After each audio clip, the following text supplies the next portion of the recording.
Dr. Pepper Championship Drive Game of the Week. Welcome to college football on ABC, presented by Arby's. A 72-degree day in Norman, Oklahoma, as the fourth-ranked Sooners host Texas Tech.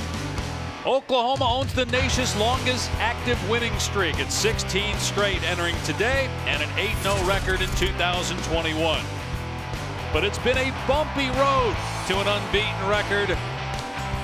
5 of the Sooners' wins have been by a touchdown or less. Struggled week 1 against Tulane. Came from behind to beat West Virginia. Trailed by 21 in the first quarter against Texas. That's when they made the quarterback change, going from Spencer Rattler to Caleb Williams. And then last week against Kansas, they were trailing at halftime, yet won the game, and here they are 8-0. And have the inside track at another Big 12 championship and another spot in the college football playoff. Dave Pasch with Dusty Dvorak, Tom Luginbill down on the field. So, Dusty, what's the mindset of this Oklahoma team? Because yes, 8-0, but everybody's still poking holes in what they've done so far. No question, but this team does know how to win football games. However you draw it up, the object is still to win games, and they've done that every time they've gone out this year. But consistency is the key. They've got to be more consistent offensively, and especially on the defensive side. Supposed to be a strength of this team coming in. It's been a weakness. If they can put it all together these final 4 games, they will find themselves in position to achieve all the lofty expectations and goals they had before the season. So 2.5 games ago, they made the quarterback change, going from the young man that was the Heisman Trophy frontrunner coming into the season in Spencer Rattler. They go to true freshman Caleb Williams, and the offense has been more productive. It's been extremely more productive, more explosive, and Caleb Williams has made these clutch, gotta have it type of plays. Season-changing, season-saving type of plays. How about 4th and 1, down 21 on your own side of the field? No problem. Caleb Williams inserted, takes it 66 to the house. Same game, 4th quarter, down 8. 3rd and 19, got to make a play. Man, puts it up, and Marvin Mims finishes it off. And then last week against Kansas, similar situation. 4th and 3, takes it 40 to the house. And how about this? The situational awareness of this play helps secure the win by whipping it out of Kennedy Brooks' hands. This true freshman has been fantastic, and the game-changing type of plays he's already made early on in his tenure has got a lot of people going, wow, this kid is something special. Meanwhile, on the other side, Texas Tech decided to fire its head coach, Matt Wells, this week. They're 8 games into the season. They're 5-3. It's not like they're 1-7, but they fired Matt Wells. Sonny Cumbie is the interim coach, and Tom Luginbill has more on what to expect today. Well, I tell you, Dave, he's got a lot on his plate. When you find out at 11 a.m. on this past Monday, which is a huge preparation day, you're really scrambling trying to catch your bearings. So I think there's 4 areas that are really important for Sonny Cumbie. Prioritize the players. Make sure the players come first in every facet of this program. Number 2, avoid wholesale changes to your schedule. Players are creatures of habit. They're creatures of routine. You want to keep everything status quo throughout the week so your players stay comfortable. And then you got to manage the game. He moves from the booth down to the field. You got to make sure you have the game managed, substitution, who's making different calls. That's all on him now. He's the head coach. He's not just coaching the offense. And then lastly, have some fun. He played the movie Gladiator for his team this week. They did some things post-practice to kind of get the team involved, let them know, hey, everything's okay. So Sonny Cumbie's got a great opportunity here today. Texas Tech has lost 9 in a row, though, to Oklahoma. The last win came in Norman when Oklahoma was number 1 back in 2011. Sooners and Red Raiders. Kickoff is next.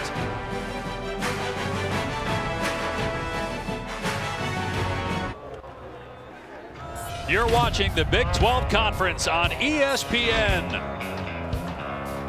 A packed house here in Norman with Halloween tomorrow. And the Sooners ranked 4th in the country. They dropped a spot in the polls. The first college football playoff rankings will be Tuesday. And Oklahoma with a game lead over Baylor. You watched just moments ago on ABC, the Bears with Dave Aranda, certainly one of the candidates for Coach of the Year, knocked off Texas, which is now under 500 in conference play.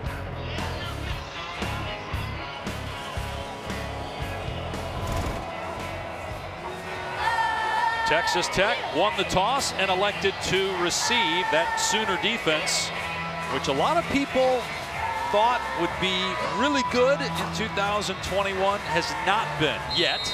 As we said, they're sitting here 8-0 now.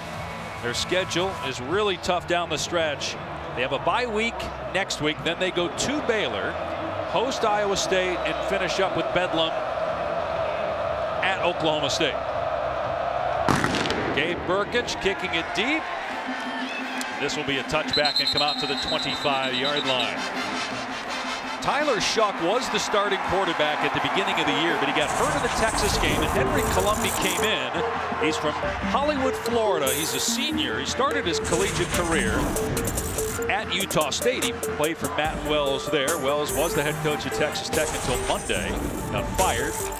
And he started the last 4 games, but he has just 1 touchdown during that stretch.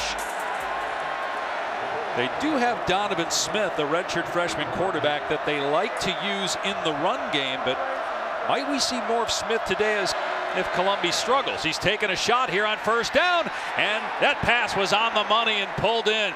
It came out, though, as the receiver went out of bounds, Geiger, and so it is incomplete. Looked like Geiger had it until he went to the ground. Well, it's a perfectly placed ball by Henry Colombi, and Geiger catches the football as he's going out. Outstanding job there by Key Lawrence, making his first start at corner, knocking that ball away at the last second. Lawrence, a transfer from Tennessee. Play action, and a dump off to Price out in space. And Price is close to the first down. He's just short by a yard, so 3rd and 1 coming up. Good pursuit there by the Oklahoma defense. Tackling been an issue the last couple of weeks. Nice job in the open field by Miles Price. Guy they really starting to get in the fold more and more the last couple of games. Dynamic with the football in his hands. So Columbia had to go to the sideline to get the call from Sonny Cumbie, who is the interim head coach as well as the offensive coordinator and the quarterbacks coach.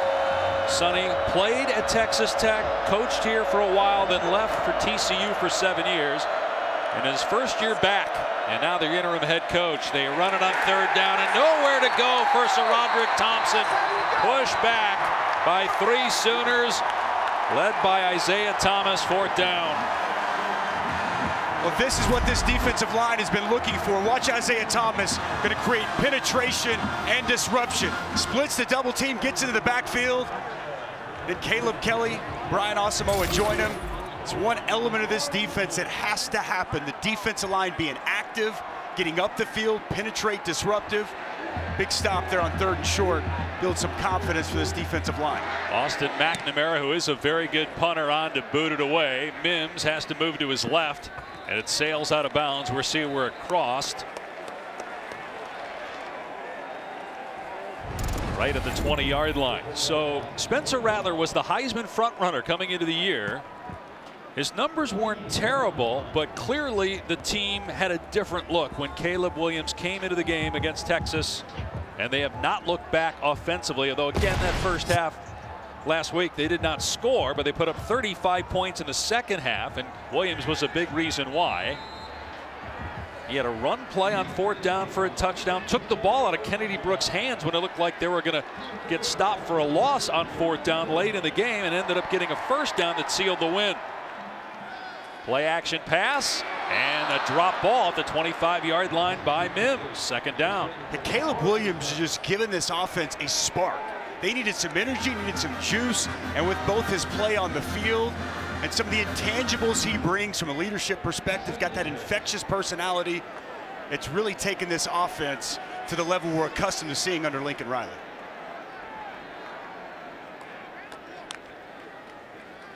He'll throw it on 2nd down and 10. Everybody covered, and he's wrapped up and sacked.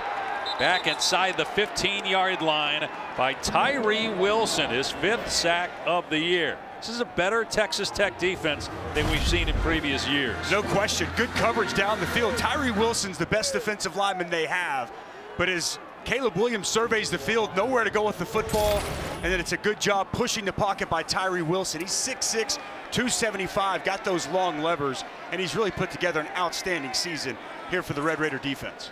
Transfer from Texas A&M a year ago.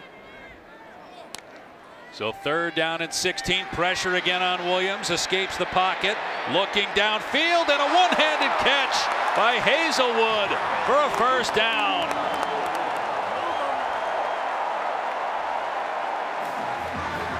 Wow, big time play here by Jaden Hazelwood. First, it's Caleb Williams breaking the pocket, and you see Hazelwood on the deep crossing route. One hand, no problem. What a play. And then on a wide receiver screen, they come back to Hazelwood, and he loses a yard on the play. 32 catches now for Jaden Hazelwood, who missed most of last year due to injury. Hey, Dusty, I'll tell you, I love it when they move the pocket, too, with Caleb Williams. His dynamic running ability really strains the defense. When you get him outside on the perimeter, you can't just defend pass because he can take off and run on you.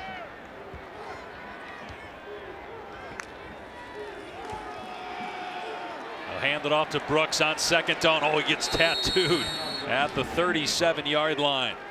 Still got 3 or 4 yards, but a big hit by Taylor Demerson coming down from his safety spot. That's the counter play that's a staple of this Oklahoma offense. Expect to see a heavy dose of that with Kennedy Brooks. Well defended there on second down by Texas Tech. Lincoln Riley, 5th year as the head coach. Like Sonny Cumbie, he was a player, a walk-on at Texas Tech. Graduated from there in 2006. Low snap, picked up by Williams, in trouble. On the move, being chased, and fires it out of bounds. It's 4th down and 6, and Oklahoma will punt it. Bad snap here from Robert Conjul. In its center right now. That ball is on the ground. Caleb Williams tries to scramble, make a play. Misfires to West on the sidelines, and big stop there for Keith Patterson and this Texas Tech defense. They better figure out how to block 95, Dusty. He's right up your alley, defensive tackle, causing all kinds of problems up the middle. Jalen Hutchings. Now Michael Turk, normally an excellent punter. That's a wobbly kick that sails out of bounds. Turk averages 52 yards per punt. That's not what the Sooners were hoping for. No score early on a beautiful day in Norman.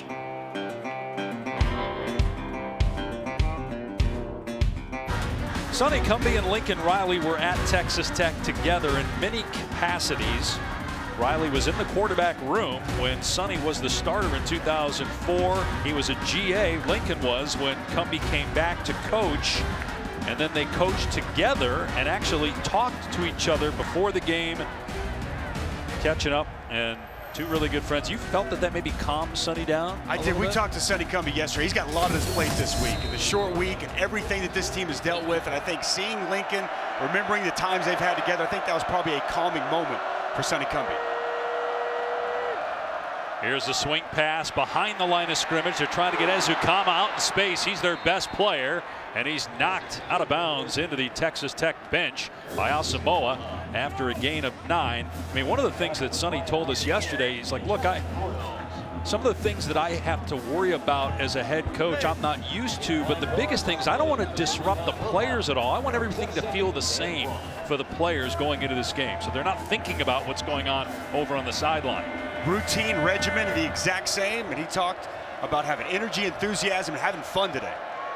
On 2nd and 1, they give it to Thompson, and he gets the first down out to the 46-yard line. 3-time captain, so Roderick Thompson missed a couple games early in the season with injury, but is back. Has got 8 touchdowns on the season. Strong, sturdy runner who lowers his pad level on contact, and he's been an outstanding player for this Tech offense for several years now. Good to get him back healthy, and he's really made a difference.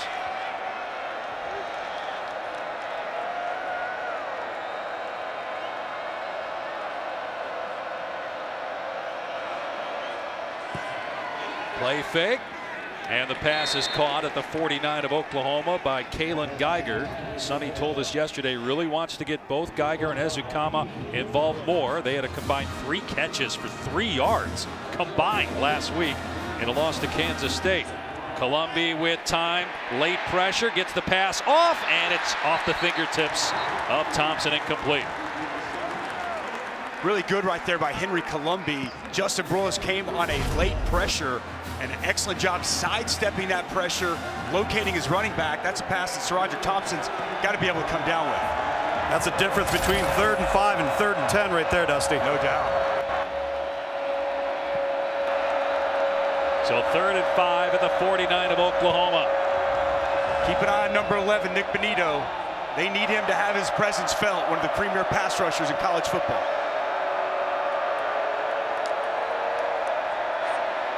And Columbia's pass batted down, incomplete.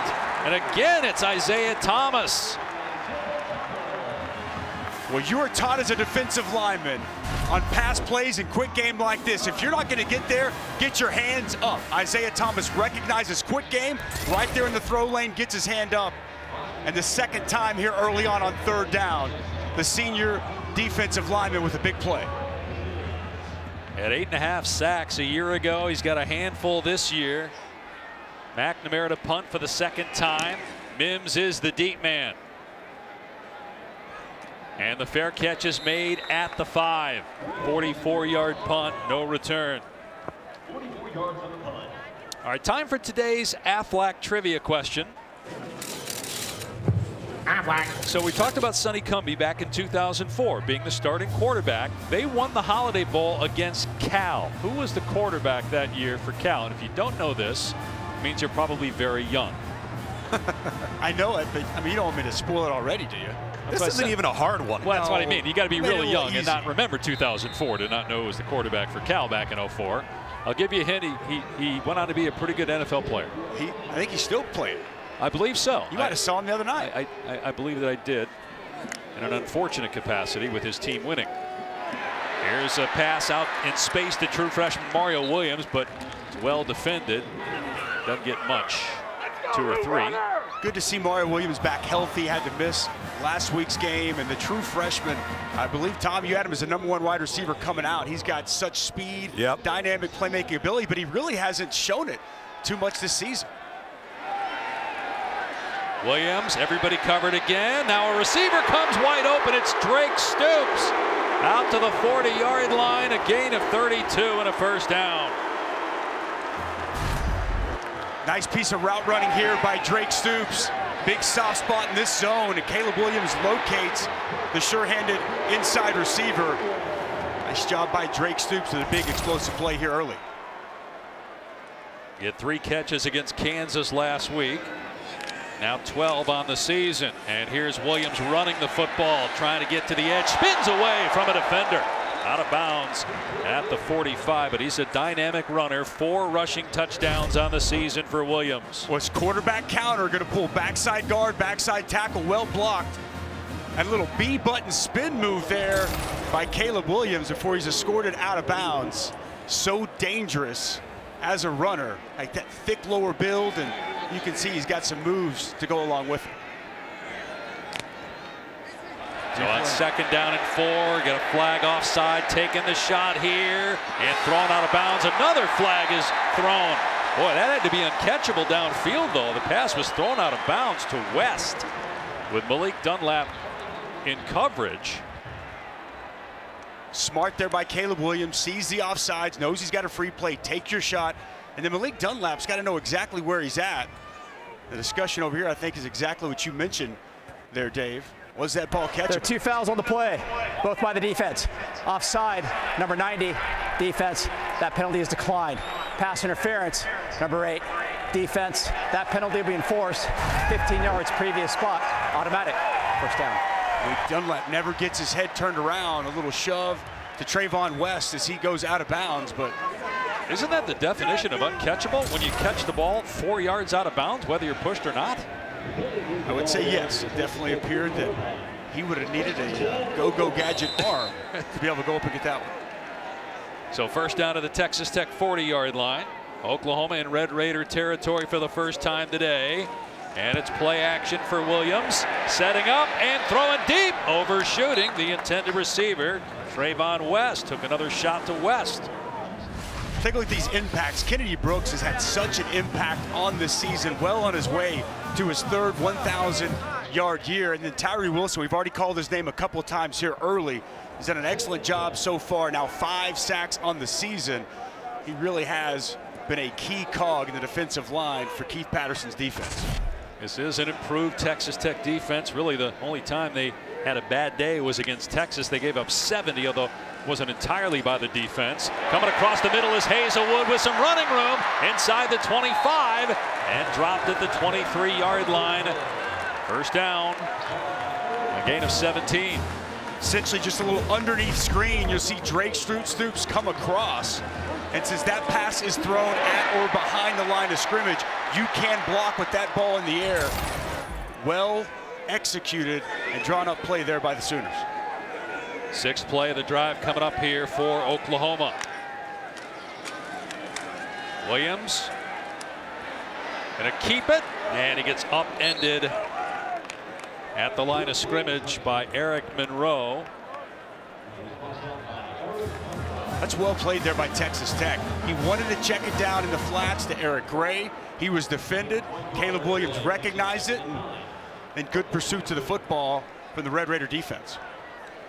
They're on the cusp of the red zone, where they are the #1 team in the country. 45 red zone trips. 34 of those have gone for touchdowns. They're at the 22 right now, second down and 9.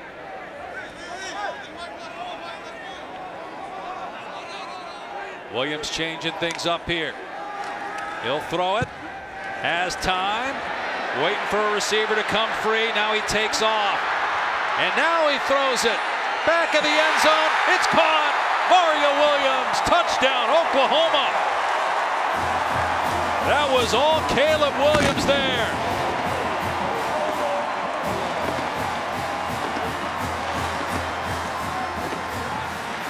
Well, you called it, partner. This is all Caleb Williams. He checks at the line of scrimmage. He wanted to go to Hazelwood in the one-on-one. It was well covered.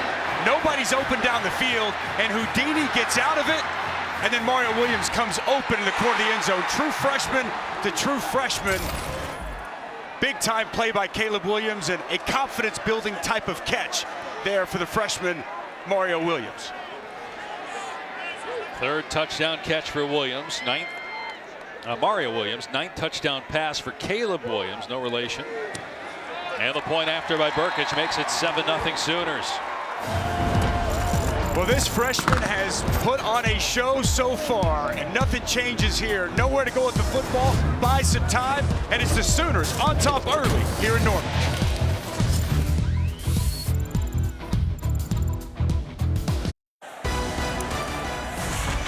College football on ABC is presented by Arby's. We have the meats. In 2004, Sonny Cumbie had a day as Texas Tech beat Cal in the Holiday Bowl. He threw for 520 yards and 3 touchdowns. And we answered the Aflac trivia question. Who was the quarterback for Cal that he beat that day in 2004? A-Rod, Mr. Aaron Rodgers.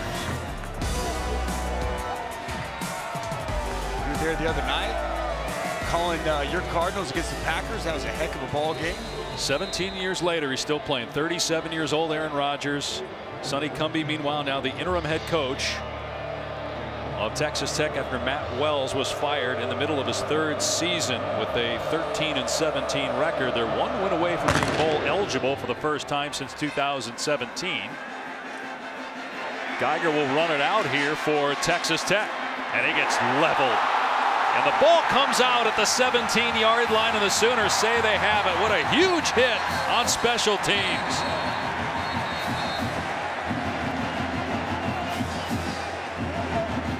Well, this would be huge if Texas Tech can find a way to get on top of it. They need to come out and have a fast start. Yeah, they got it back. Geiger came up with it after he got drilled. He gets drilled. It's true freshman Danny Stutzman who comes in second. A big hit. And that ball comes squirting out.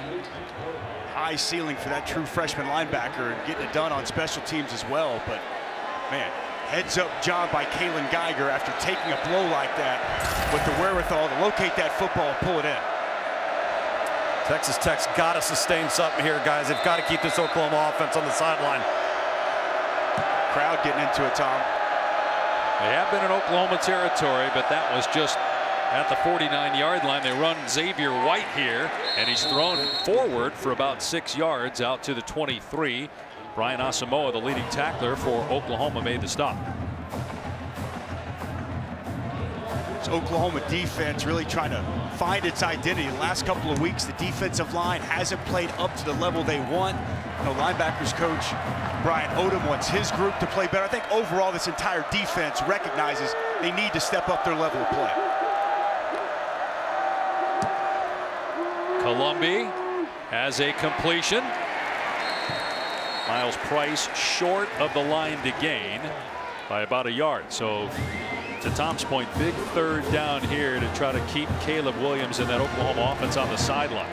And here we see Donovan Smith, big 6'5", 230-pound quarterback. Love the quarterback run game here. You can go split zone, quarterback read, also quarterback counter, something they like here with the big redshirt freshman.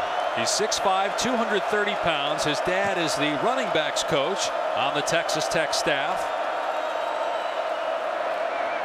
He will keep it here and get a first down out to the 30-yard line. This was a problem last week, Dusty, for this Oklahoma defense. One of the reasons why the defense couldn't get off the field is they couldn't stop quarterback run versus Kansas. Yeah, that's exactly what we thought it'd be. Split zone, read, quarterback keep, and to your point, Jason Bean had a field day with that exact play a week ago. He's thrown it 5 times, completed 4, 2 rushing touchdowns on the season. We'll see if we see more of Donovan Smith as we go along here. First down for Texas Tech, just short of its 30-yard line. Columbi to throw, and as Ukama's there, spins away from one man, makes a sweet move, and gets the first down out across the 40-yard line. Locate 13 should be at the top of the things to do offensively for Texas Tech. Eric Ezukama is 6'3", 220, so difficult to tackle. And Key Lawrence, who had an outstanding game at safety a week ago, now playing corner today for the first time all season. Ever since Woody Washington has gone down earlier this year, they've been trying to find somebody to fill that void. Key Lawrence getting the opportunity here today. Oklahoma came into this week 112th in the country in pass defense. They're going to run Taj Brooks here. He's got some room into Oklahoma territory and near the 40-yard line, and a late flag comes in. That was thrown after the tackle, so perhaps there was either a late hit or targeting on the Sooners. Meanwhile, Key Lawrence, who you talked about a moment ago, is down, still down. This is going to be on Delarian Turner. Results of plays a first down after the play. Personal foul, unsportsmanlike conduct, number 32. Defense, 15-yard penalty from the dead ball spot. Automatic first down. Correction, personal foul, unnecessary roughness. We'll come back and sort everything out. That's a big penalty, though, on the Sooners.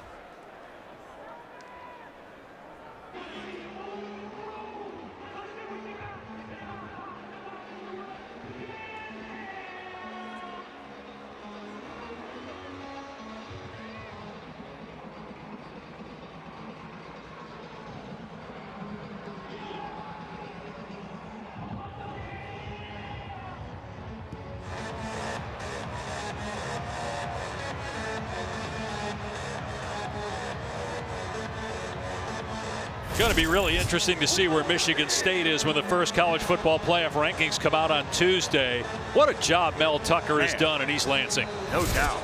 Huge win there today. Came from behind, find a way to get the victory. Interesting to see where they wind up on Tuesday.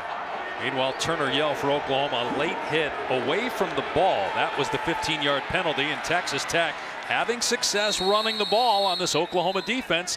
That's Taj Brooks for almost 7 yards. They're over 40 rushing yards already with 5 different ball carriers so far. Yeah, way too much push up front right now. If you're the Oklahoma defensive line, really nice job by this Texas Tech offensive line, having their way, getting good push, really allowing themselves to get to the edge. Now Xavier White is in the game at tailback on 2nd and 4, and he gets the call straight ahead, grabbed by Isaiah Thomas at the 19-yard line, but second effort is close to a first down. We'll see, though, do they rule forward progress was stopped? They spot it about a yard short of the line to gain. Physical piece of running there by Xavier White, refusing to go down. And Isaiah Thomas has to check out of this game as his helmet came off. That's big to not have him on the field here, although they did give Texas Tech a first down with that second effort run. And defensively right now, guys, Oklahoma is so concerned about the quarterback keep because of last week that they're voiding areas inside tackle to tackle. Play fake, Columbi, fade. Oh, what a catch! Ezukama, hang on. It's a touchdown for Texas Tech. I don't know how he pulled that ball away from Jaden Davis and Delarian Turner-Yell. Wow, how about this pass? Strong hands, bringing it in, possessing it through. The contact with the ground, outstanding. Individual effort by Eric Ezukama. Does that ball move at all? Man. See Jaden Davis try to get his hand on. Looks like he secured possession all the way through the process of that catch, Dave. What an incredible grab by Ezukama. Second receiving touchdown of the season. First team all Big 12 last year.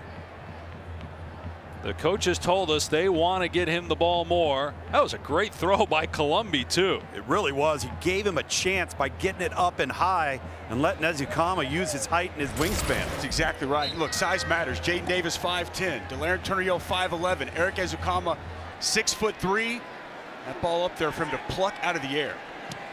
And to beat a team like Oklahoma, as the extra point is good, you need somebody to make something happen, make a play. Caleb Williams did for Oklahoma, Ezukama just did for Texas Tech. And Henry Columbi puts plenty of air underneath that football. Looked like Turner-Yell jumped a little bit prematurely, just shy of that football. That's just strong hands all the way through, the contact with the ground, and you know who loved this. Head coach Sonny Cumbie, fired up. He's such a great guy. We just had a blast talking to him last night for a good half hour to 40 minutes. He's always been one of the most friendly guys on the circuit, and for somebody that loves Lubbock the way he does, I know a lot of people locally are hoping for success for Sonny Cumbie. Don't know if that will ultimately mean, if Texas Tech wins, that he's a strong candidate for the next position.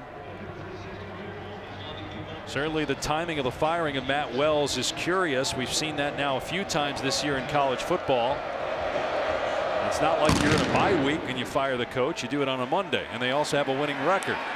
It's only his third year. Here's Marvin Mims on the return for the Sooners, trying to get the edge. He got slowed down just enough. Lots of flag as he got pushed out of bounds late, but no penalty marker is thrown. Statement Saturday continues tonight. We just saw Ohio State last week, and man, do the Buckeyes look good right now. After that loss to Oregon, they've won a handful in a row, and they play a Penn State team that's coming off a 9-overtime loss at home to Illinois. Just one of many terrific games on the schedule tonight. Awesome slate. SMU undefeated. It's Houston. Dana Holgerson's got his group playing well. Can't wait for that one tonight. They're Jordan-Hare, Ole Miss, taking on Auburn. What a great slate of games here on this Saturday. You mentioned Ohio State, the best offense in college football right now. Williams, play action, in trouble again, and shows off that arm talent. A strike to Mims, and a first down, a gain of 10 out to the 32-yard line. Pocket collapses. There's no panic. So much poise and always calm, under control from Caleb Williams. And fires a strike for another first down. When he keeps his eyes downfield under duress. That's the biggest thing with a young quarterback. He's from Washington, D.C. Didn't play last year. His high school team did not play because of COVID.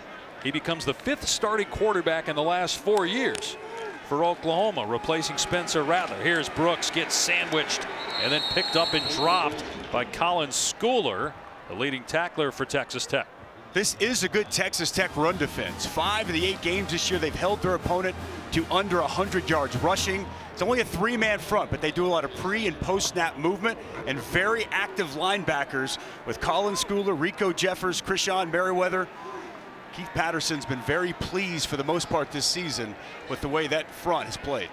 Only 6 rushing yards so far for Oklahoma. Now they have thrown it a lot, and they will here. Williams puts it on the money to Mims inside the 40-yard line. Mims trying to get away from the defender into the end zone for the Oklahoma touchdown.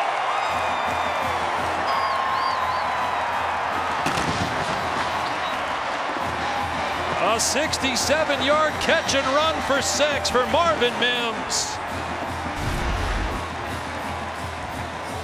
Just an absolutely perfectly placed football outside for Marvin Mims. The timing on that throw as Mims was going out of his break. That ball's coming out of Caleb Williams' hands. and Marvin Mims, where the pass was thrown, he could catch, get up the sidelines, avoid the initial offender, and it was off to the races. Marvin Mims, now his 3rd touchdown since the Texas game, with Caleb Williams running the show. The Oklahoma coaches wanted to get Marvin Mims the ball more here today after just 1 catch against Kansas and 2 against TCU 2 weeks ago. Talk about timing, right? Being on the same page. Ball's out right as Marvin Mims makes his break. That's an indefensible play. It's not poorly covered. It was bad on the tackle. But man, Caleb Williams in perfect harmony with one of his top targets, Marvin Mims, making it look easy right there from quarterback to wide receiver for a 67-yard touchdown. If he's late there, Dusty, it's going the other way. Because you're right, that was not poor coverage. No, exactly, Tom. I mean, that's practice, right? That's getting together with your guys. That's a practice field. That's throwing before practice, working on those route combinations. And the more and more practice reps, game reps Caleb Williams gets, you would expect, Tom, we're going to continue to see more of that. The accuracy is going to increase. The confidence is going to increase. You're going to see more explosives like that when you feel like you've got a feel for where your guy's going to be all the time. The move to go to Caleb Williams was in part about Spencer Rattler, but it was also about Caleb Williams and how talented this coaching staff feels Williams is, and we have seen that on full display here since the Texas game. This one will sail into the end zone for a touchback. Texas Tech will start on the 25. Big 12 now on ESPN Plus is a must-have for Big 12 fans. The Big 12 Women's Soccer Championship starts Sunday with quarterfinal action beginning at 12:30 Eastern. And the college basketball season starts November 9th. You'll get more than 180 men's and women's games this season. If you're a Big 12 fan, you got to have it. Sign up today at ESPNplus.com/Big12 Now. Oklahoma 5-0 in conference play. Baylor a game back at 4-1 after the Bears knocked off Texas. Oklahoma State and Iowa State both 3-1. Iowa State playing West Virginia. We'll update that score and we have a final there. Texas Tech with a first down from its 25, and Columbia taking a shot downfield, some hand fighting, and the ball thrown just behind the intended target, Ezukama, who wanted a penalty on Key Lawrence, who was injured earlier but is back on the field.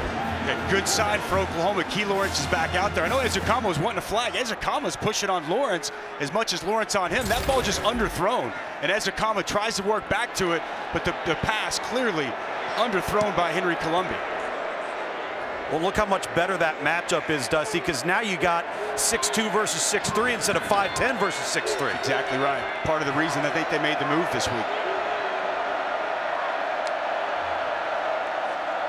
Columbia to throw here on second down. That one is on target, and it's a first down out to the 40-yard line. J.J. Sparkman had 1 catch all year. Pretty impressive job after the catch, dragging a defender, DJ Graham, with him for 15 yards. Tight window throw on the slant, and that was a bullet from Henry Columbia. And how about the extra effort fighting for those yards? Big pickup on second down. We'll have to run one more play here in the first quarter.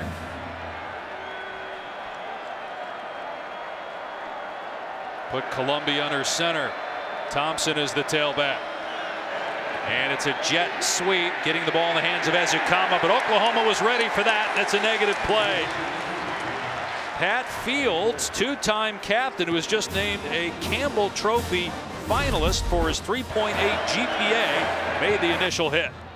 Well, this is an outstanding job. Going to bring the safety down, and this edge was set by Key Lawrence, and then Pat Fields helps clean it off. Really well defense there on the end around. Oklahoma 14, Texas Tech 7 after 1. College football on ABC presented by Arby's. We'll continue after this message and a word from our ABC stations.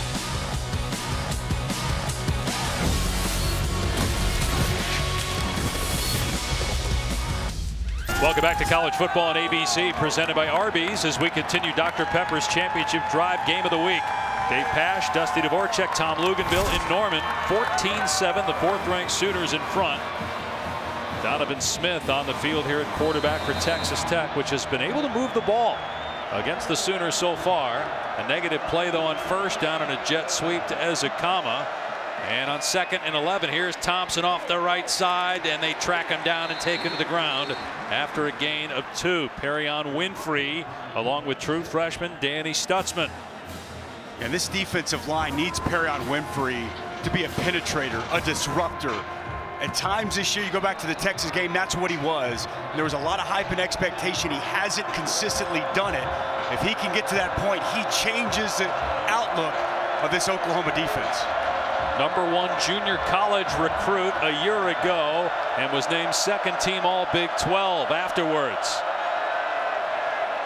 Henry Colombi back on the field, and a great adjustment by Sparkman, but he couldn't come down with it. Key Lawrence in coverage for the Sooners, 4th down. Well, you mentioned it. Excellent job by Sparkman adjusting to that football. But Key Lawrence in good position. Gets that hand up and hand on the football to knock it loose at the last second. Key Lawrence really stepping up and making an impact at that cornerback position. Height on height. He's got some versatility too, Tom. He played great as a safety last week. McNamara with a moonshot. That thing way up there, and the fair catch made inside the 10 by Marvin Mims. Now a quick word from Cheez-It. The Hall of Cheese is here to honor fans as dedicated to college football as Cheez-It is to cheese. If that's you, use the hashtag MVCheese contest to show us why you're worthy. So a 58-yard punt. Oklahoma will start this drive from its 9, but earlier it started a drive on its 5 and went the length of the field for its longest drive of the season. Caleb Williams has been outstanding so far. And look at those passes of 20 yards or more. 4 of 5 for a $139 and 2 scores. That's one of the big things that changed once he's come in. Oklahoma was not very explosive early on the season, and the explosive plays have been through the roof since he's been inserted as the quarterback. They go empty here from the 9-yard line on 1st and 10. Pressure off the edge. Williams in trouble, avoids the safety, and then throws complete for a 1st down. Out past the 20 is Willis, all the way to the 25-yard line. Boy, Rico Jeffers had Caleb Williams dead to rights, or so he thought. Yeah, coming right off the edge, and look, Keith Patterson loves to dial it up, and when you get that opportunity, you got to make it count. Missed opportunity by Rico Jeffers, and Caleb Williams makes them pay. So a gain of 16, some breathing room now on the 25-yard line. Play action. Williams slings it in traffic, complete out to the 40 to Stoops, his 2nd catch of the game. Hops like his dad right there. Drake Stoops climbs the ladder, those strong hands, and makes that tough, competitive catch. His dad, Bob, longtime coach here, was your coach. Stepped in to the booth to say hello before the game. Got into the TV biz. That's right, he got into the biz. Drake Stoops, he really is a key piece to this offense. It doesn't get talked about nearly enough. His toughness, his blocking, and what he brings. All reliable. That's exactly right, Tom. Exactly right. You know where he's going to be, and you know he's going to catch it. So 1st down on the OU 39, leading 14-7. A rare run play here in the 1st half, and Brooks does not get much, maybe 2. Colin Schooler is there defensively. They haven't tried to run very often, and when they have, Texas Tech's been pretty good at the point of attack. And Caleb Williams has been great throwing the football. Oklahoma really struggling right now, a line of scrimmage, to be able to get much push and get this rushing attack going. I know Lincoln Riley, he's happy with where this pass game is right now, but he wants to be a balanced attack. Like to have more success running the football. 8 yards on the ground on 6 attempts. Here's 2nd and 8. Play fake for Williams, and the pass behind the receiver almost intercepted off the redirection. Mario Williams couldn't hang on. 3rd down and 8 for Oklahoma, which is 8-0 in the year, winning 16 straight. Longest active streak in the country. Yeah, rare misfire there from Caleb Williams, and he had Mario Williams wide open, middle of the field on the slant. That pass behind him, and Oklahoma fortunate on the tip drill. That ball wasn't picked off.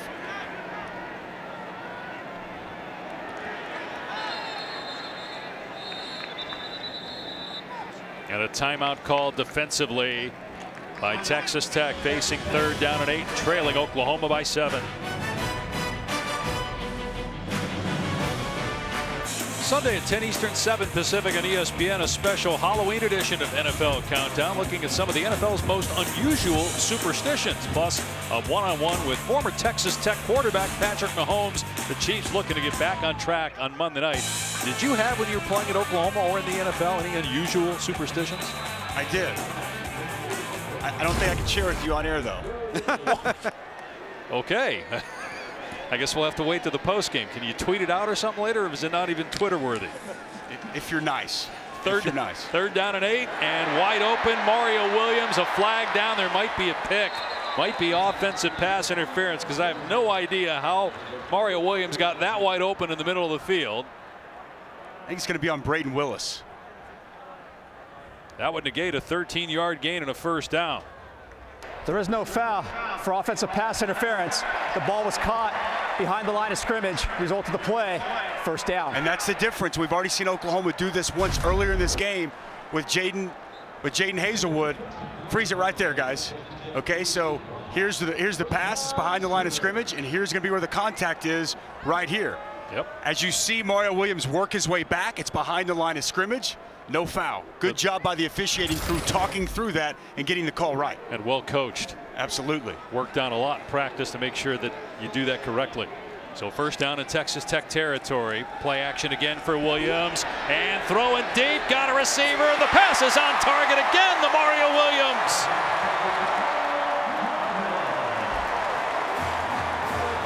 Down inside the 10-yard line. Well, it's been the Mario Williams show here so far. Good protection by the offensive line. And Caleb Williams finds his target. Open on the sidelines, gets behind the coverage with that speed. Nice job completing the process of that catch. Williams to Williams. They've scored on each of their last 39 red zone trips. Looks like they're going to take a further look at this one. They spot the ball at the 11. It's a 35-yard gain for now. Back in a moment.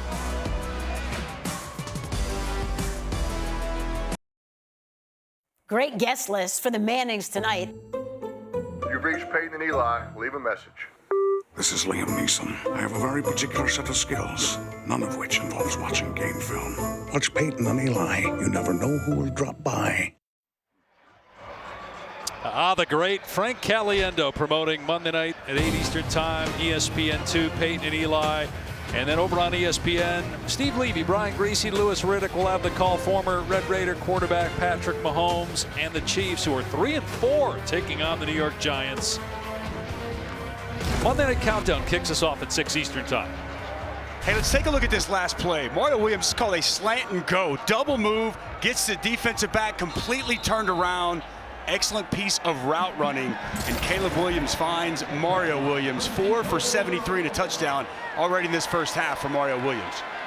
They confirmed that it was a catch via replay. Didn't take very long, and now Williams keeps it here on first down. Bottled up after a short gain. Schooler is there defensively. It'll be 2nd and goal. They did move the ball forward. They originally had it marked outside the 10, but they did move it to the 10, making it a goal-to-go situation. Nice piece of defense there. Krishan Merriweather played that perfect, and then Colin Schooler comes up with a big hit on Caleb Williams. That was a long, drawn-out fake, too. That was tough to stick with defensively. Nice discipline. 8th play of the drive. This one started at the 9. They already have a touchdown drive where they began at the 5. Williams in trouble, gets out of there again, throwing on the run, and it's caught for a touchdown by Braden Willis. But my, oh my, Caleb Williams continues to entertain. I mean, this guy is so dangerous. It's a great rush inside, Jalen Hutchings, and then a quick sidestep from Caleb Williams.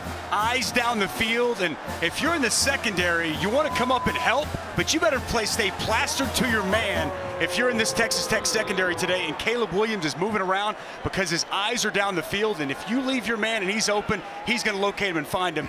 3rd touchdown already for Caleb Williams. I mean, some of the stuff we're seeing looks eerily similar to another quarterback who played at Oklahoma, who's now in the NFL. Well, if you talk to a lot of people around the Oklahoma program, there's a lot of Baker Mayfield and a lot of Kyler Murray that you see within Caleb Williams.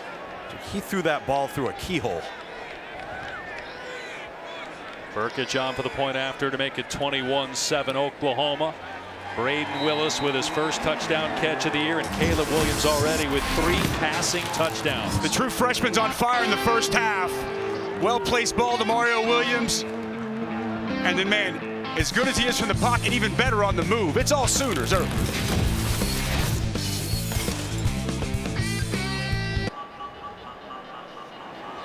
3 different receivers have caught touchdown passes from Caleb Williams, who's engineered a pair of 90-plus yard drives. All right, watch right here initially. Jalen Hutchings going to get right past Andrew Rain. Pressure right in the face of Caleb Williams. Freeze it there, guys. No panic whatsoever.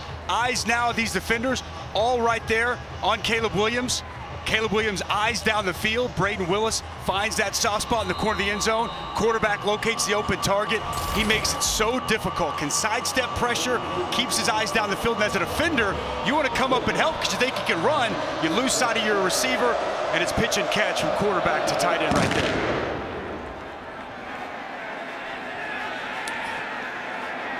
It'll be a touchback and come out to the 25. Let's check in with Kevin.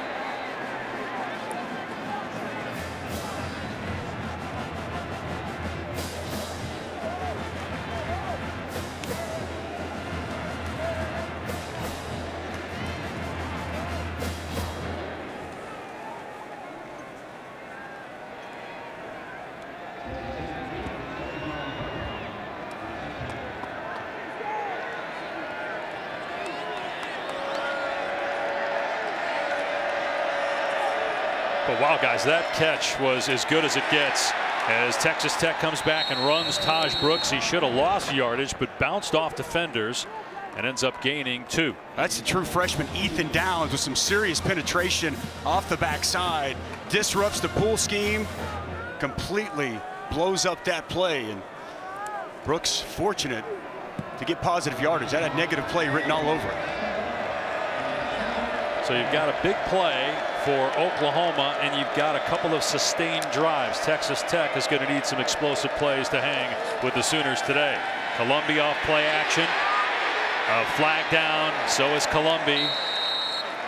After minimal gain. Flag thrown in the area of offensive holding. They might get TJ Storment. They got a little bit too much jersey there on the true freshman Ethan Downs.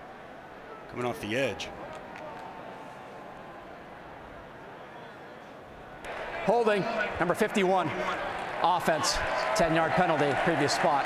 Still second down. It is on Storment this season, along with their contributions to university's general scholarship funds. For every field goal and extra point made, Allstate will also be donating to the American Red Cross to help with disaster relief efforts.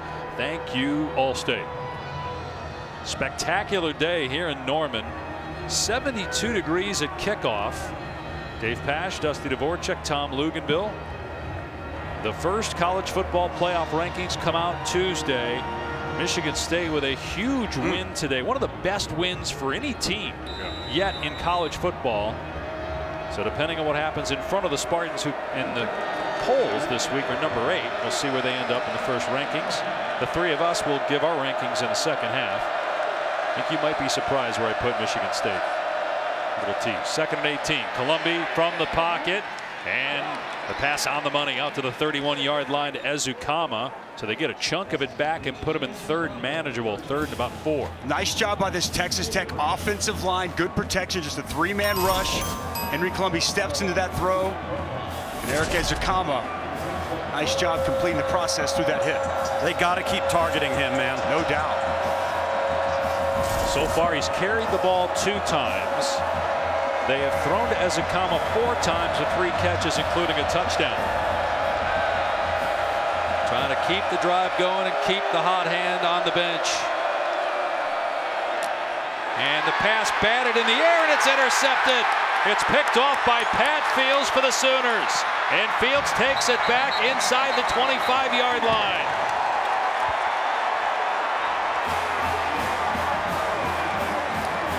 Well, it's the second time today on a third down. Isaiah Thomas recognizes he's not going to get to the quarterback.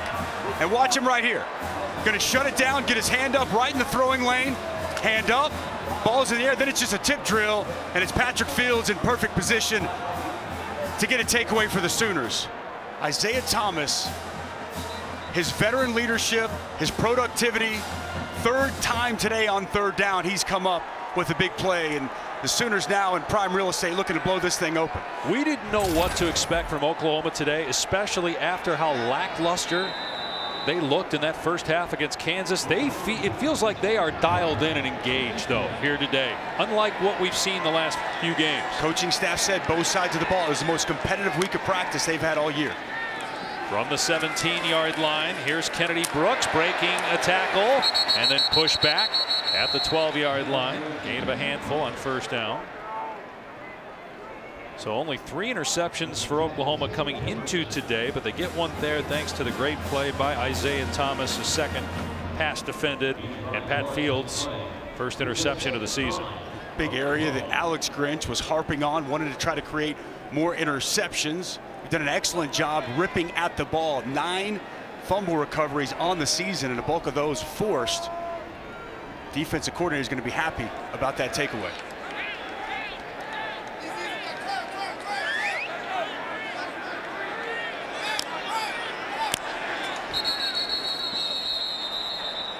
Lincoln Riley called a timeout with a play clock winding down.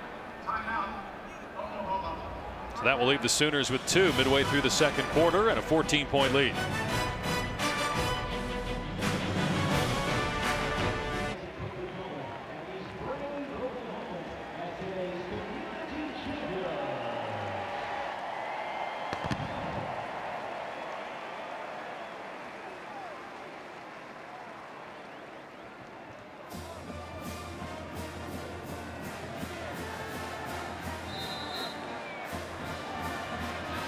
And Florida was hanging with Georgia. The Bulldogs just scored. Kevin and Boog will have the highlights of that coming up. Meanwhile, second down and 5 for Caleb Williams. And a diving catch for a touchdown by Drake Stoops.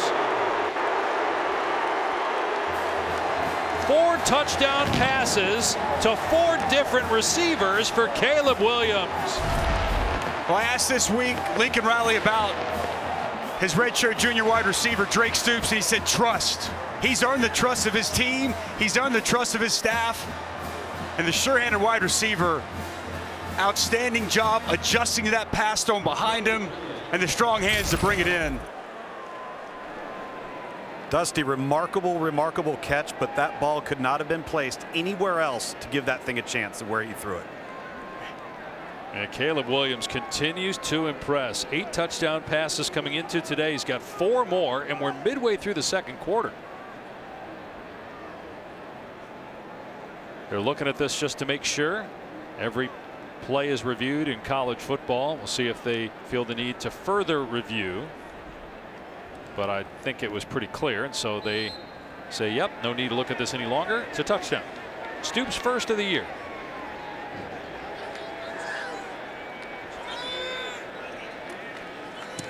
Burkich puts it through, and you wonder with Texas Tech getting its head coach fired earlier this week what kind of resolve this team will have now down 21. Well, here's the interception that set up the touchdown. Isaiah Thomas on third down shuts down the rush, not going to get there. Quick game, gets his hands up. Pat Fields in position, and as Tom mentioned, a very well placed football from Caleb Williams, and Drake Stoops with an acrobatic type of catch, bringing it in for the first touchdown pass of the day for Caleb Williams.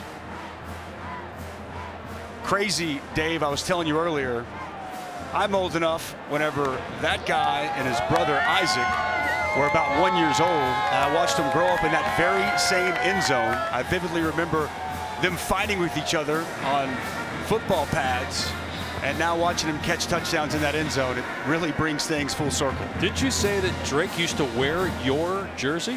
Helmet like that. I give him my helmet to play with. Okay. Drake and Isaac, they'd always be scrapping around.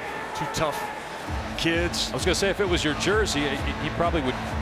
You could probably fit it on both of those guys. Probably so. 2 of them fit in the one jersey. What are you saying, Dave? saying that I was a big fat guy. No, I'm just saying that they were young is what I was saying. They were small. I think both can be true. Well, we may have some highlights of you at Oklahoma, and we'll let America determine. Be a touchback, come out to the 25. All right, so let's take a look back at the All-America career of Dusty Dvorak. Oh boy, with the hair at Oklahoma. We've seen people posting, pass rushers posting on Twitter, graveyard with the names of quarterbacks that they've eaten alive. We have been at Dusty's house here in Norman. There are actual gravestones. They're not fake. Actual gravestones in Dusty's front yard. I think they're actually Why are you giving away my secrets? There. Why are you giving away my secrets? Man, there's going to be people coming to my house looking for dead bodies. So, but if you see the clean-cut All-America look at Dusty Dvorak, just remember one time he was All-American linebacker with hair down to his belt. As the ball came out, they're going to rule the runner Thompson down, though. Fields had the ball. He just had an interception on the last series. Nose tackle, not linebacker. I wish I was. I didn't mean maybe now. Yes. Maybe now I'm a linebacker. As we take a look at this play, knees down. Ball is still in possession of Sir Roderick Thompson. Yes, that was a complete misspeak on the linebacker. Take it as a compliment. All right, fair enough. 2nd and 10 for Texas Tech.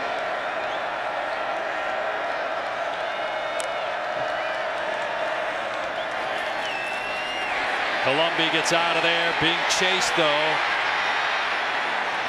And now just scoots out of play.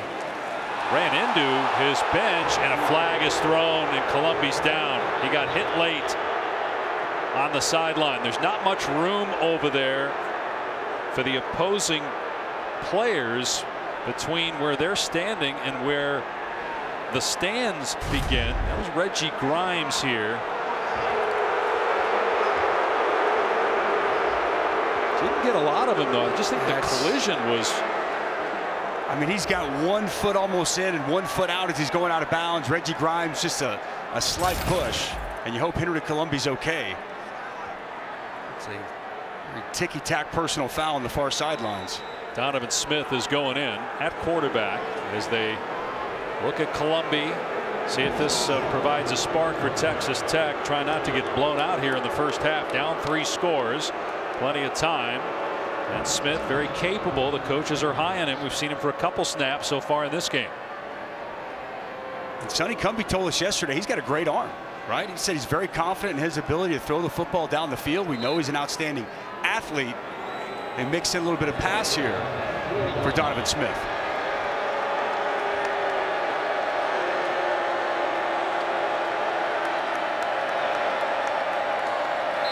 All kinds of movement and a flag down pre-snap. TJ Storment, Weston Wright, both left side of that offensive line moving a little prematurely. Got to limit a lot of this pre-snap movement because it's getting these guys antsy. I think they just need to snap the ball, Dusty, and go.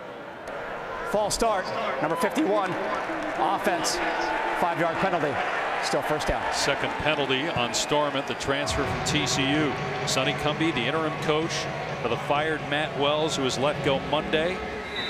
Spent the last 7 years at TCU, but he coached at Texas Tech, played at Texas Tech, 2004 graduate. Tough audition, playing only ranked teams the rest of the way are the Red Raiders. Iowa State, Oklahoma State, and Baylor after this game. They run it on 1st and 15 and only 2 yards for Xavier White. Jalen Redmond with the knockdown. Yeah, no easy task with Oklahoma, Iowa State, Oklahoma State, and at Baylor to close out this season. And you know, Sonny Cumbie, as you talked about earlier, he loves Texas Tech. He's a West Texas guy. That's who he is. He's going to pour his heart and soul into this season. Just kind of wonder, are they going to have enough left in the tank? Donovan Smith steps away from pressure. And the 6'5", 230-pound quarterback gets a good gain there before Deshaun White gets him just short of the line to gain. Pickup of 10. It'll be 3rd and 3. Nice piece of running. Nothing down the field for him to deliver the football. See him as a runner on display there. Nice chunk back to set up 3rd and very manageable. And this, Tom, I think is where it opens up that split zone read with the quarterback keep. There's no question about it. Something Oklahoma's really struggled with this year. Third down and 3, and Smith will keep it. And no shot to get the first down. Bodies fly to the football, led by Deshaun White and Key Lawrence. We'll see if Texas Tech goes for it on 4th down and 2. Tight look, as we're going to see right here. Deshaun White coming downhill, and it's exactly what we thought. That split zone read look with an extra blocker out in front, but Oklahoma up to the task. Deshaun White downhill, making it tough on Donovan Smith. And, you know, you think in this situation, you know, what do you have to lose, right? Coach has already been fired. And if you're Sonny Cumbie, you know you're going to have to score some points to get back in this ball game. You got to take a timeout and talk about it, but this is one of the things that he told us, look, this is going to be new for me, trying to, you know, be in charge of determining when to go for it, when not to, time and score. But clearly they can't stop Oklahoma right now, so the only way to stop them is to keep the ball and to get a first down. Taco Bell welcomes you to the Live Moss Student Section of the Year contest. Use hashtag Student Section Sauce to get the committee's attention, and go to ESPN.com/Taco Bell to see how your school can compete. Get you some Taco Bell, Dave. I used to destroy some Taco Bell. That guy you saw on TV earlier? Used to? Well, you know, I gotta fit into these nice suits when I'm standing up next to Dave Pash. I can't mow down the Taco Bell like I once could. But what were those things? You go up 5 and 5? 5 tacos, 5 burritos? Oh, yeah. Like how about the family pack? That's what it was. Oh, boy. Family pack for one is what I called it. They renamed it here in Norman from Family Pack to Dusty Pack when he just would devour all of them in one sitting. 4th and 2 for Texas Tech. At its 48-yard line with Donovan Smith, the backup quarterback, in the game. And now Oklahoma called a timeout. Before the snap, timeout, Oklahoma, second of the half. Lincoln Riley either wanted to see how they were aligned defensively or didn't like what he saw. In fact, Alex Grinch, one of the assistant coaches anyway, was talking to Key Lawrence, who may have been out of alignment. So we started the telecast by talking about Oklahoma, a bumpy road to get to 8-0, but they look like a top 5 team the way they're playing so far in this game. Yeah, they do, you know, and that's what I think Lincoln Riley's been waiting for. Consistency, right? And to play a complementary style of football. Really, if you think about this season for Oklahoma, you can point to the second half against Texas, the only time you've seen the Oklahoma offense and defense clicking on all cylinders. And look, it was kind of a soul-searching type of week, I think, on both sides of the football. Where do we want to go? Who do we want to be? Coaches said it was the most competitive week of practice, and this team so far has responded here against Texas Tech. No, Dave, to your point, Alex Grinch, the defensive coordinator, Key Lawrence, number 12, who's played a vital role today, was misaligned. And they wanted to make sure they got him lined up correctly. This is a critical down. I think they know defensively, they get this ball back right here. Texas Tech's in bigger trouble. Yep. No question. A chance to go 35-7 at halftime, put it away. First things first, trying to get a stop here. Smith from the pocket, and it's a completion. They get the first down, and they go to their best player, Eric Ezukama. Credit Donovan Smith hanging in there and delivering a strike on 4th and 2 and getting 15 yards. Yeah, it's man-to-man coverage, and this is Ezukama just running away from DJ Graham on the shallow cross, and Donovan Smith poised, stood right there in the pocket, saw Ezukama come open, and a big conversion on 4th down. Keep feeding 13 the football. Henry Columbi banged up. Donovan Smith in at quarterback. He'll throw it again here. Rolling out on 1st down. Throwing on the run, and nice catch. Miles Price looked like he may have tipped it to himself. Wow. And a gain of 14. Well, this game has put together some spectacular catches. What a heads-up play by Miles Price. That ball put out in front. He can get the left hand on it, a little tip drill, and possession before he scoots out of bounds. Great concentration on the sidelines by Price. And great poise right here from quarterback Donovan Smith. Inside the 25 of Oklahoma. 1 timeout remaining. 2.5 to go here till halftime. And Xavier White, big hole between the tackles. Picks up 9 yards. They have been able to run the ball, so if they can score here, get it to 14 points, and just get some kind of a stop defensively, Maybe they can keep Caleb Williams and the Oklahoma offense on the sideline. And, you know, what you just mentioned there is something that Kansas did and a lot of teams have done. Slow it down, possess the football. Last week, Oklahoma had 8 possessions. Texas Tech, a little bit more up-tempo here today, but you're right. A score here gets them right back in this ballgame. Where it looked like maybe they were going to get blown out of the gym. They run white. First down. Cut back inside the 10. Down to the 6-yard line. Another good run. First and goal. Back-to-back plays. Nice job up front, the left side of that offensive line. Josh Berger getting some push. Weston Wright, Dawson Deaton. Good response here from Donovan Smith since he's been inserted into this drive. Maybe they'll keep running it here, not give Oklahoma any time with the football back. The Sooners will start the second half with the ball. QB run game. Oh, man. But a flag. Another pre-snap penalty on Texas Tech. Caleb Rogers, the right tackle, looked like he moved. False start, number 76. Offense, 5-yard penalty, still first down. That'll put him outside the 10.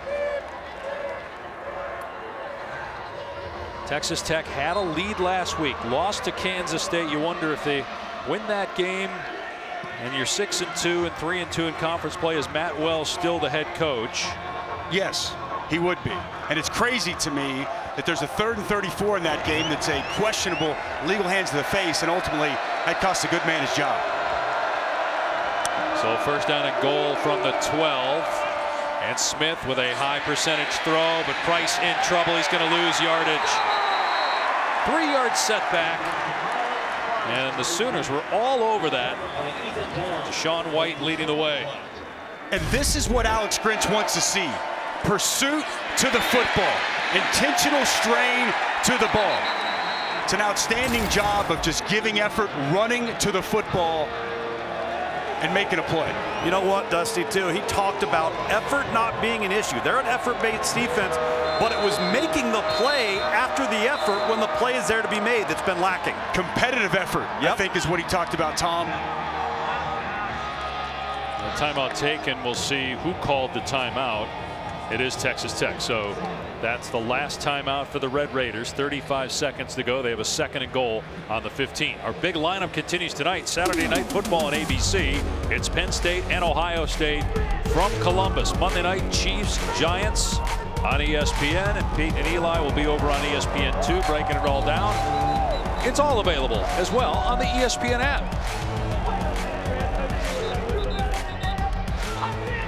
Oklahoma leading Texas Tech 28-7. The Sooners ranked 4th. They slipped a spot in the polls this past week. They were number 2 preseason. So despite being undefeated, they've dropped 2 spots in the polls. They had a quarterback change going from Spencer Rattler to Caleb Williams in the Texas game. They were down 28-7 in that game in the first quarter. Came back to win. Had a couple other close calls, but they've been dominant so far in this game. 2nd and goal for Donovan Smith, the Texas Tech quarterback. Instead, it's a jet sweep to Geiger, in trouble. Another tackle for a loss. This time it's Turner Yell, and they're out of timeouts, Texas Tech, so they got to hurry here on 3rd and goal from the 20. 18 seconds and counting. And a timeout by Oklahoma. Make sure that they're lined up properly with 15 seconds left. Well, that was outstanding pursuit to the football. Deshaun White set the edge. And then, man, you want to talk about Delaren Turner-Yell coming downhill, making a big-time stop, setting that edge, forcing the cutback, and there's that pursuit to the football that you want to see. Good to see Delaren Turner-Yell back. He's had a hamstring issue, back healthy, and he's a difference maker on the back end of that Sooners defense. Hey, guys, watching DJ Graham and Asamoah, number 924, jawing at each other on this Oklahoma defense, having to separate them there on the sideline. And Dusty, I don't know if that was a very smart timeout by Oklahoma. Yeah, you've got Texas Tech on the ropes. The clock's winding down. You just helped them out. Totally agree, Tom. I thought the same thing in that moment. Like, it was almost like a fire drill for Texas Tech. Inexperienced quarterback. Now you give him a chance to talk to his offensive coordinator, kind of exhale, and get out of quality play. This is either going to be a pass toward the sideline or to the end zone on 3rd down and goal from the 20 with no timeouts left. And instead Smith throws across the middle. Inside the 10 is Ezukama. It's 4th and goal. Can they get the field goal unit out there fast enough? 6, 5, 4. Trying to get set up here with 2, with 1. The kicker's not even out there. They snap it. There's a flag. And the half comes to an end. This is the end. 2nd quarter. Players hold. I think that shows a little bit of the inexperience of Sonny Cumbie in this spot, right? When you had that timeout that Oklahoma gave you, you should have brought your quarterback over and let him know, like you said, out of bounds or to the end zone, nothing in between the hashes, and Texas Tech not ready for that spot. Well, Garibay, the kicker, wasn't even on the field yet. Kind of what we talked about, though, isn't it, guys? Where you've got to juggle a lot of different hats now. You got to manage the game. 28-7 Oklahoma at halftime. We'll get you to the studio for the Capital One halftime report after this message and a word from our ABC stations. Welcome back to the Dr. Pepper Championship Drive Game of the Week. Welcome back to college football on ABC, presented by Arby's. This is the Big 12 Conference on ESPN. Oklahoma trying to run its winning streak to 17 in a row, the longest active win streak in the country, and go to 9-0 this season. Williams. Well, the true freshman was fantastic, especially on the move to his right, evading rushers all throughout that first half, keeping plays alive, buying time for his receivers to come open, and perfect timing on that throw to Marvin Mims. There's a lot of hype coming into this game about Caleb Williams, and man, he has surpassed all of that and some with his 4 touchdown tosses in the first half. To 4 different receivers, and all to the right side. Check that out. Over 200 yards passing when throwing right. You know, you referenced it. You get a chance to see Kyler all the time. You see some Kyler Murray, and I think the leadership intangibles, the infectious personality, that's where he gets the similarities drawn from one Baker Mayfield. We'll see Caleb Williams here again shortly. Fair catch, so it will come out to the 25. Well, I think this is worth mentioning again. When they made the decision to take Spencer Rattler and put him on the bench and put Caleb Williams in, yes, it was in part to Spencer Rattler, but a lot of it was because of what they saw in Caleb Williams, and that's playing out now for all of us to see. No question. I mean, they knew that they had a talented young football player, but you cannot overlook how productive he was when he was put into different situations. And they were a team looking for a spark, and they've gotten much more than just a spark since they've made the switch to the true freshman quarterback. He is fun to watch, man. He's had some incredible plays, eluding pressure, getting out of traffic. Here we see it again. Breaks 1 tackle and gets back to the line of scrimmage. Let's check in with Tom Luginbill. Guys had an opportunity to check in with Coach Cumbie and Coach Riley. First with Coach Cumbie, he's distraught. Obviously, he knows that they mismanaged the clock. They mismanaged the down and distance. Could have kicked a 37-yard field goal. And Garibay, their kicker, just did not take to the field. Now, I asked Lincoln Riley, why did you call that timeout, which was able to give the offense for Texas Tech an opportunity to regroup? And he said, we had some jawing in the back end. I wanted to settle our team down, make sure that we were right. And they were. They ended up getting out of the half without surrendering any points, and they have a 3-touchdown lead. Long throw to Mims here, and Mims runs through a defender to get the first down out to the 40-yard line. That was DeMarcus Fields making the tackle. Well, there's a lot of cushion. Watch as the defensive back, Rashad Williams, really sinks and sets back. No flat defender over there. Easy pitch and catch from Caleb Williams to Marvin Mims. I'd like to see this Tech secondary a little bit more on these Oklahoma receivers. That's too easy. And you wonder also, with the head coach Matt Wells being fired on Monday, will we see fight from the Texas Tech players?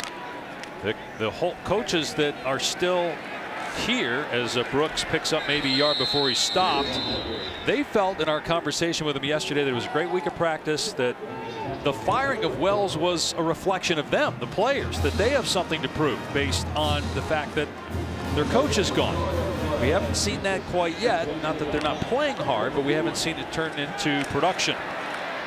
Here's Hazelwood. And he stopped at the 45, bringing up a big third down here for Texas Tech defensively. Nice open field tackle there by Dadrian Taylor-Demerson. And you know, both Sonny Cumbie and Keith Patterson, as we spoke to him yesterday, said this is a resilient team, and it is a team that has a lot of fight. We'll see how they come out of the half down 21 if they can get back in this game. By the way, nobody jumped into the transfer portal this week. Very important.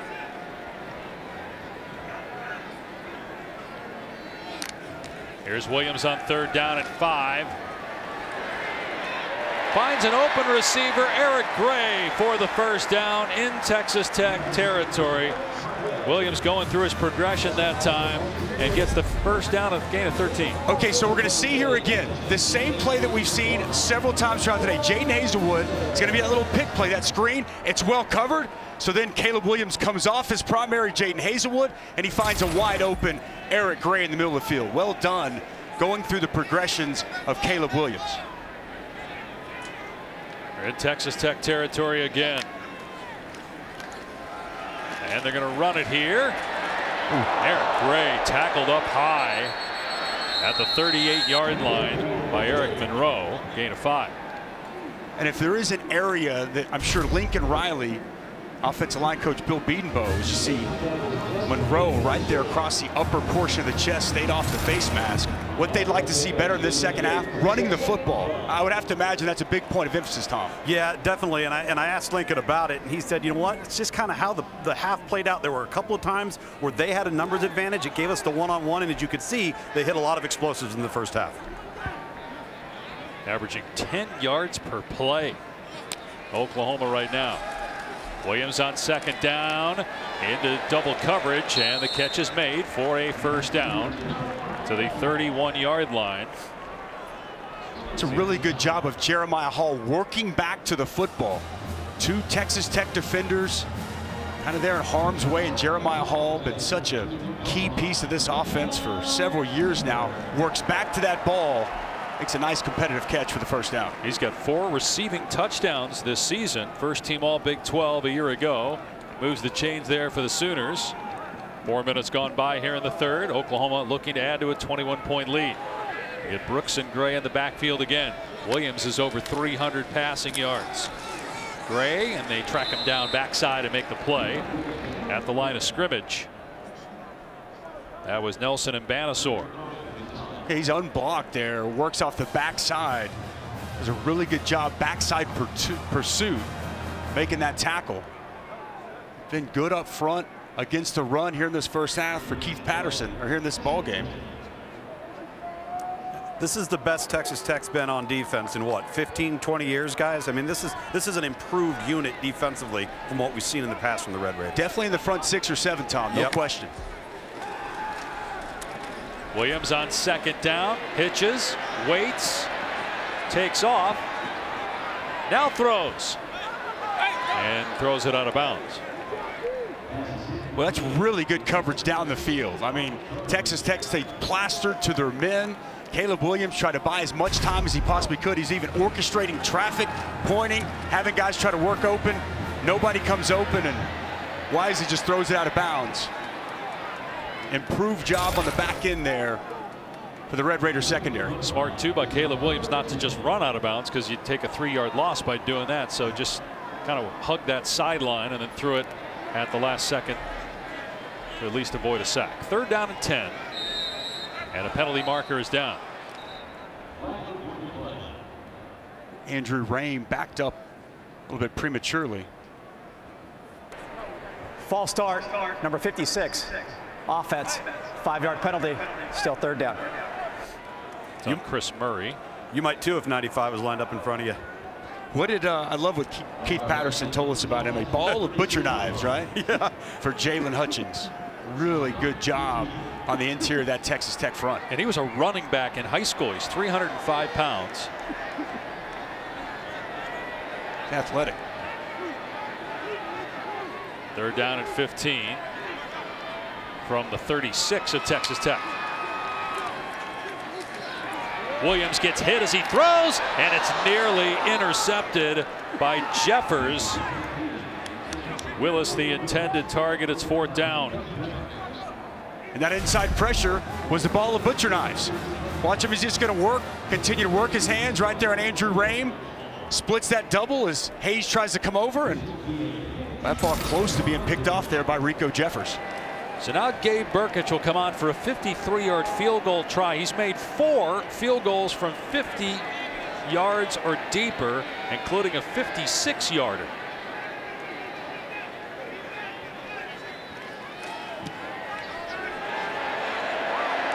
Boy, that's impressive. Right down the middle. Would have been good from another 8 to 10 yards, and it's 31-7 Oklahoma. The Sooners trying to stay undefeated and run their FBS best win streak to 17 in a row. They're up big on Tech. A dark night at the shoe. You could just feel the intensity of this rivalry. Penn State, Ohio State, tonight at 7:30 on ABC. Ohio State playing as well as anybody in college football. That's coming up tonight on ABC when we are done here. Oklahoma up big on Texas Tech, 31-7, looking to go to 9-0. 53-yard made field goal by Gabe Burkich. The Sooners are at Baylor in 2 weeks.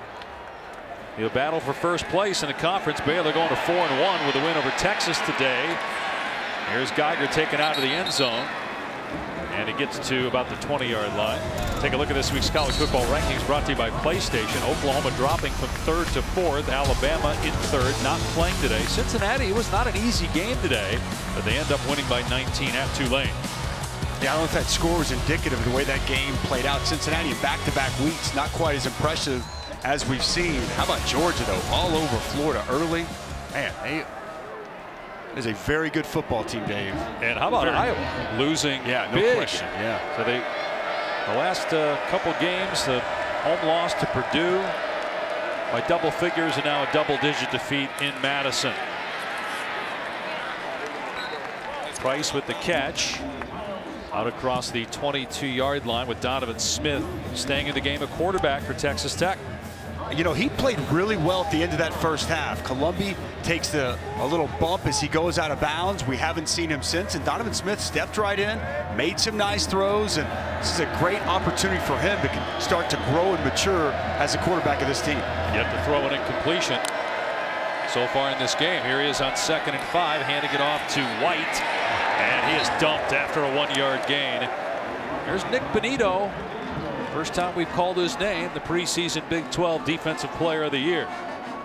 Texas Tech now forced into a 3rd down and about 5, and they're just 1 for 7 today. And Oklahoma's been great on 3rd down, and Texas Tech for most of the season has been also. That's plagued this Oklahoma team this year. 80th in the country, 3rd down defense. A year ago they were top 10.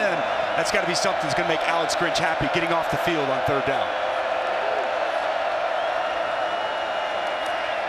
Smith and an open receiver. First down catch by Ezukama. A couple times we've seen Smith hang in there, one on a 4th down, here on a 3rd down, make a strong throw across the middle. No question, man-to-man coverage once again, and Ezukama gets inside leverage and a nice throw. Keep it on the ground here as Taj Brooks spins away from a would-be tackler, or Sir Roderick Thompson, excuse me, and Thompson slow to get up. Nice spin there by Sir Roderick Thompson. Deshaun White comes in, perfect position to make the tackle, lowers his head, and Sir Roderick Thompson spinning, making the tackler miss and moving forward on a nice pickup on 1st down. He took a shot to the head too. So 2nd down and 4 for the Red Raiders.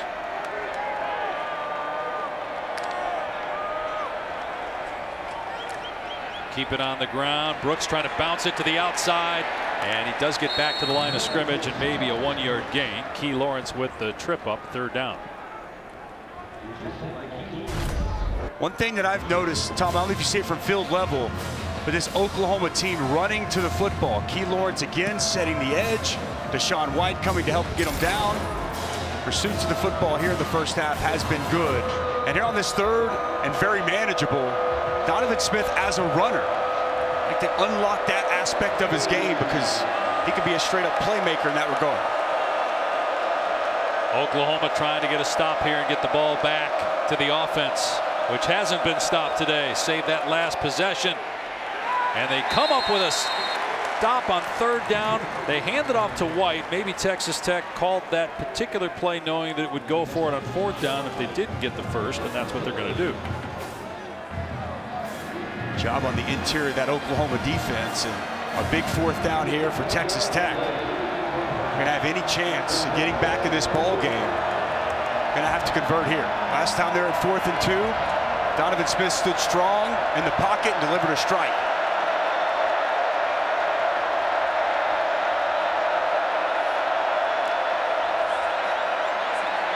Smith, it's tipped and it's intercepted.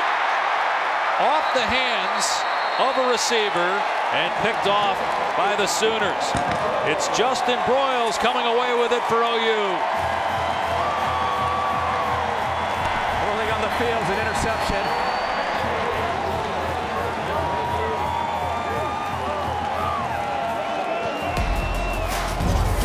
So another takeaway for the Oklahoma defense. Sooners up 24.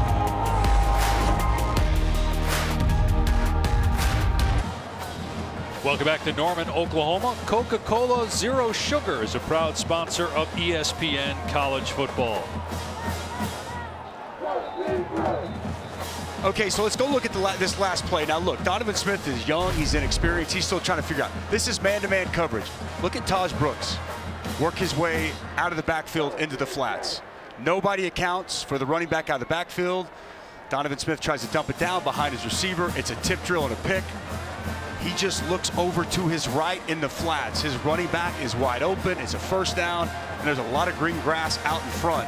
Instead, it's another Oklahoma takeaway, 2nd here on the afternoon. And they're plus 12 in the turnover ratio during the 16-game win streak, which looks like it's about to go to 17. They lead 31-7. Play action here. Williams setting up, going downtown. Mims is there. Touchdown, Oklahoma.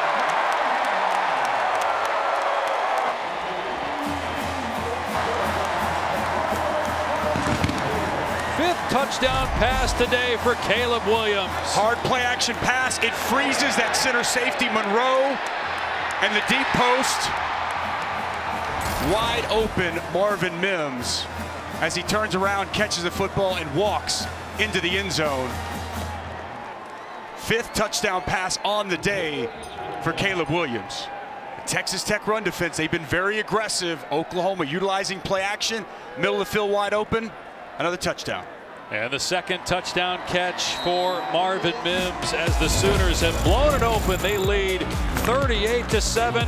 Caleb Williams continues to shine for OU.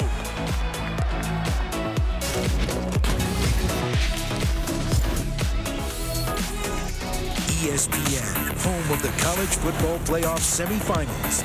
Friday, December 31st on ESPN.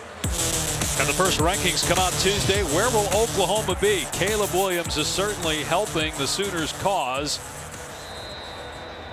with a 5-touchdown performance and a true freshman record at Oklahoma. 349 through the air with the 5 touchdowns. He has been near perfect. He's had a couple drops and a couple of throwaways, but we haven't seen many errant passes.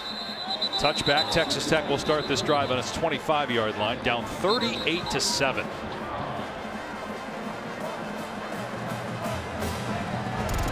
Almost time, as we mentioned, for the first college football playoff rankings release. So here is our all-state playoff predictor. All right, so we all have Georgia 1. Dusty, you and I have Michigan State 2. Tom has Ohio State 2. I've got Oklahoma 3. You do as well. Tom has Alabama 3. And Dusty, you're the only one with Cincinnati in that win at Notre Dame. I'm going to give them credit for that. And don't forget, Tuesday, November 2nd on ESPN, we'll have the College Football Playoff Top 25 show presented by Allstate. Can we go back to that, guys? Let's go back to our predictions for the College Football Playoff rankings. So I want your guys' reasoning as to why you picked what you picked. So I've got here Oklahoma, if they hold on to this game, which as impressive as they've looked all season, you know, they're going to go to 17 straight wins. Winning does matter. Cincinnati went into South Bend and got a big win. They're still undefeated. And for Ohio State, I mean, look, do I think Ohio State could potentially beat Michigan State? Sure. But until they play, I'm going to have to see it on the field. They do have the loss at home to Oregon. And then for Alabama, you know, again, there's a lot of football left to be played. And those teams are clearly unbelievably talented and can move up. But as it sits here right now, I'm going to reward undefeated probably a little bit more than other people. You know, for me, I would ask both of you, if Michigan State and Ohio State played tomorrow, who do you think would win? I'd take Ohio State. Okay. And from what we saw last week, and I understand that, you know, obviously Ohio State's schedule is starting to come down the stretch and get really, really strong. But that's one of those football teams that you better be prepared to score 40, and they're going to have to help you. Donovan Smith with a strike to Ezekama down to the 35. Look, it's the 4 best teams because Michigan State just beat a really good top 10 Michigan team. They have a better win than Ohio State does. That's why I have them at number 2. And I have Oklahoma 3. I think Ohio State right now is the best one-loss team. That's why I have them in the top 4 and Alabama at 5. My only thing, and I agree, I think the potential for Ohio State is there. Who have they beaten, though? True. Their best wins week 1 against Minnesota. And, you know, if they can navigate through the rest of the season, they're going to be in the top 4. If they win out and they win the Big Ten championship, they're going to be in there. But I just need them to actually beat the best team they played this year. They lost to at home in week 2 to Oregon.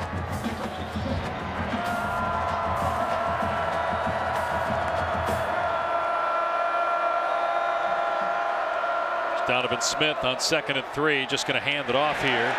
And no running room for Brooks. He'll lose a couple. Fans, don't forget to go to ESPN.com/All-State Playoff Predictor to check out your team's chances to make the college football playoff. So one of us had Cincinnati in the top 4. The other 2 did not. If Cincinnati goes undefeated and there is not complete chaos in the rest of the conferences, meaning like Georgia stays unbeaten and Oklahoma, they're not going to make it. They need help. Okay. I think that they're going to need help. Me too. In other words, they're going to need to go undefeated and have some chaos in the other conferences to get it. Absolutely, yeah. As a common motion, keep an eye on him.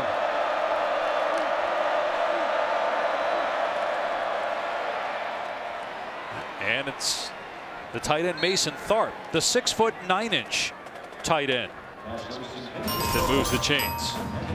And again, Tuesday night, first college football playoff rankings show, 7 Eastern time, presented by Allstate. I know this. There's going to be a lot of conversation after that show on Tuesday night, which part of the great thing about this sport we get to cover, right? Yep.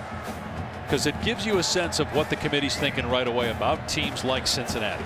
Where do they have them in that first ranking? A lot of movement here. Is there a team that we think is going to be outside the top 10? Because it always seems like there is a team outside the top 10 in those first rankings. False start, number 51. Offense, 5-yard penalty, still first down. A team outside the top 10, and just what we're guessing is going to be outside the top 10, because obviously don't have the rankings, that might find its way into the top 4 when it's all said and done. Wake would be a stretch, but they're playing great football. And they're undefeated. And they're undefeated, and they're 13 right now. Okay. So that could be one. I would agree with that. I don't know where Ole Miss will be, but if Alabama slipped up and Ole Miss can win out, yeah, potentially them, but I think there's a lot of names there, Dave. Sparkman with a catch. What about another team from the Big 12? What about Baylor? They have the 1 loss, but they do have Oklahoma here in 2 weeks. And what about Oklahoma State, for that matter? I mean, Oklahoma State's only lost a narrow margin last week in Ames. You know, I don't think that is going to be the case, but anything's possible. I think that's what we've learned watching college football in 2021. We try to start making declarative statements, and we haven't even gotten to November. Right. I think we start getting ourselves into trouble. A lot of ball left to be played. On 2nd and 10, Smith keeping it, trying to stiff arm, and shows that athletic ability getting the edge. One thing we do know, guys, though, is the committee does value improvement from week to week. I think the 2014 Ohio State team is a great case study in that. And if you're playing your best football down the stretch, all of a sudden a loss in the 2nd week of September becomes out of sight, out of mind. I think another thing to keep an eye on is Oregon. And if Oregon keeps winning, how does a 1-loss Oregon team impact a team like Cincinnati if the Bearcats go undefeated? There's Smith on 3rd down and 3, and it's almost picked off and then almost caught, but it's 4th down. Nice job up and under here by Nick Bonito. You're going to see he's going to work inside on TJ Storm. It gets that rip up high, that left hand right on the arm of Donovan Smith to deter the pass to Sparkman. Setting up 4th down. Look at this defense plays like it has today. And this is what we thought going into the year. We also thought Spencer Rattler would be the quarterback, but the way that they're playing on offense, if their defense keeps doing this, as Donovan Smith is in trouble right on cue here, throws it into the end zone, it's caught for a touchdown. Wow. Sparkman goes up high to pull it in for 6. Sonny trying to stay positive here. Listen, outstanding play by Donovan Smith and showing Texas Tech Red Raider fans a little bit of what he can do. Pressure comes, he evades it, puts the ball up, and how about J.J. Sparkman? He's going to be a good player, Dusty. Just a redshirt freshman. Big, great hands. Strong hands to bring that one in, Tom. Garibay on for the point after. So it's 38-14 Oklahoma, 44 seconds to go in the quarter. Well, there's going to be pressure come right here. Brian Asamoah comes pretty much scot-free right through the A-gap. You see Donovan Smith moving to his left, knows he's got a size advantage with his big wide receiver, just puts the ball up, allows his guy to go make a play. Strong hands to secure that touchdown catch.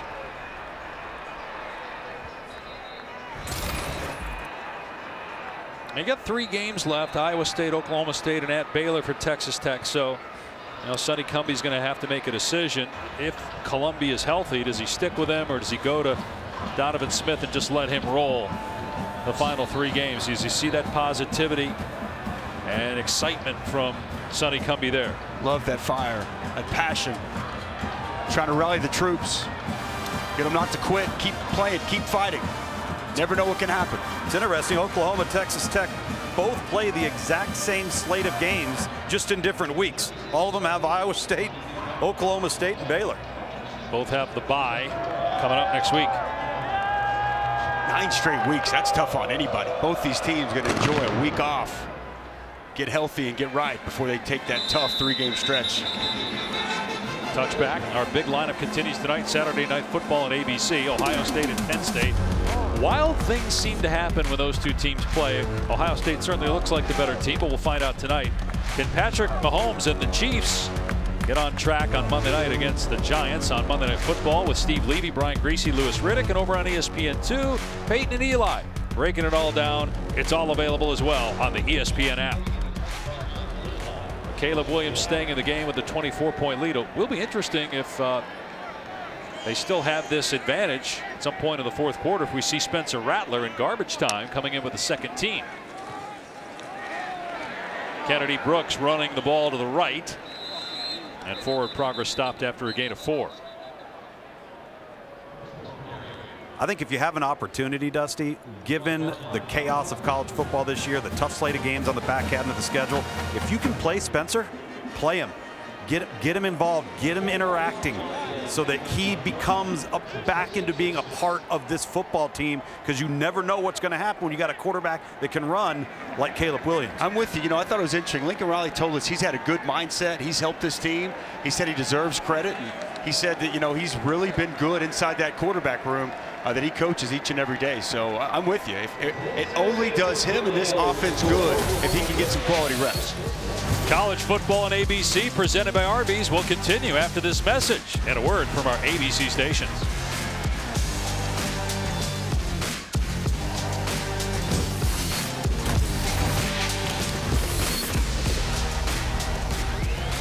Welcome back to college football on ABC, presented by Arby's, as we continue Dr. Pepper's championship drive game of the week.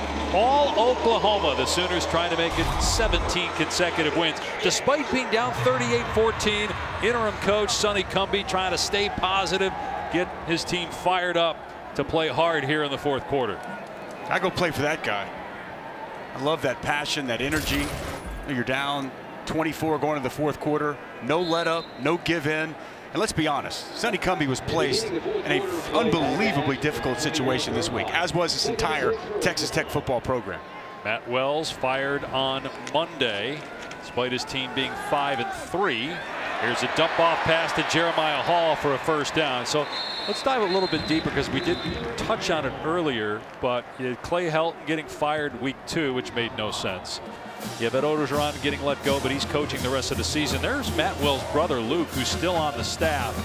What I don't understand, guys, is if you're Kirby Hocutt or the Boosters or Texas Tech, why are you putting the players in this situation, firing the head coach with several important games left on the schedule? It's a terrible trend we're seeing in college football. It's terrible. It's disturbing. You preach all the time about team. Players don't quit. Don't give up on a season. Don't give up on your team. And what's happened here at Texas Tech? When they're 5-3, one win away from making a bowl game, which it's been a while since they've made a bowl game. This was the best year Matt Wells has had. And I just feel for these players. And I don't know what kind of message it sends. And I got to tell you, Tom, it upsets me. I find it alarming, the trend we're seeing now in college football, firing these coaches mid-season, in my opinion, way too early. It's already a difficult enough profession. And, listen, this is a program in Texas Tech. Imagine being Matt Wells. There's Mario Williams inside the 25. Go ahead and finish your point, Tom. Just imagine being Matt Wells. You're at the helm for 3 years, and each of the 3 years, you lose your starting quarterback before week 3 of the season. I mean, that's difficult to overcome, and yet still this program's in better hands right now and in better shape than it was when Matt Wells and his staff arrived. And so now it's Sonny Cumbie's job to get the most he can out of these kids. And even if you want to, again, look at, the big picture and say, okay, Matt Wells, he's not your guy, you're going to go in a different direction. It's got to ultimately be about the players. And you want your players, as they hand it off here to Brooks, and he gets to the 20-yard line and down to about the 17. I just don't know how you can expect your players to respond positively. And you still have 4 games to go in the season. You've been bowl eligible since 2017. You get one of those. I mean, it's at least a step in the right direction for your program. No question. I don't get it. And again, I go back to that game against Kansas State. There's a 3rd and 34 where there's a very questionable illegal hands to the face that turns into a first down. If Kansas State doesn't get that, Texas Tech likely wins. And then he's 6-2. Then he keeps his job.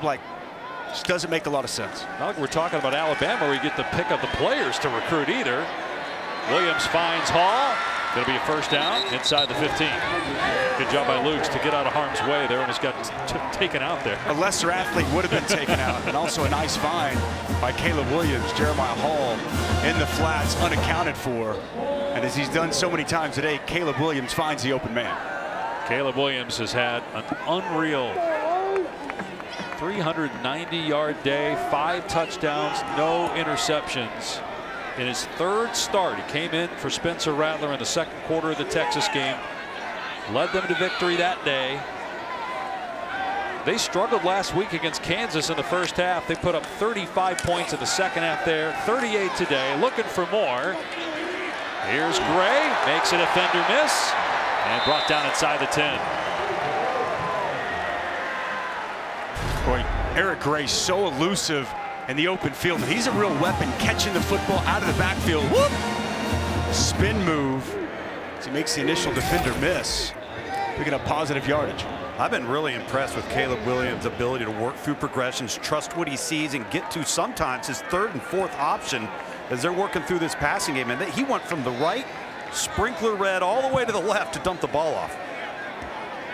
8th play of the drive coming up. 4 minutes gone by here in the 4th, trying to add to a 24-point lead. Get to 9-0 in the season.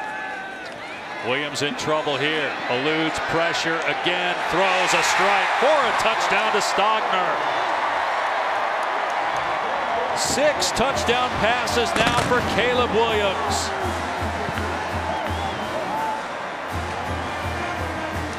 And yet another new target that Caleb Williams identifies. This is a good sign for the Oklahoma offense. Austin Stogner, such a red zone weapon. 6'6", great catch radius, but really you go back to last year when he injured his knee, hasn't quite been the same.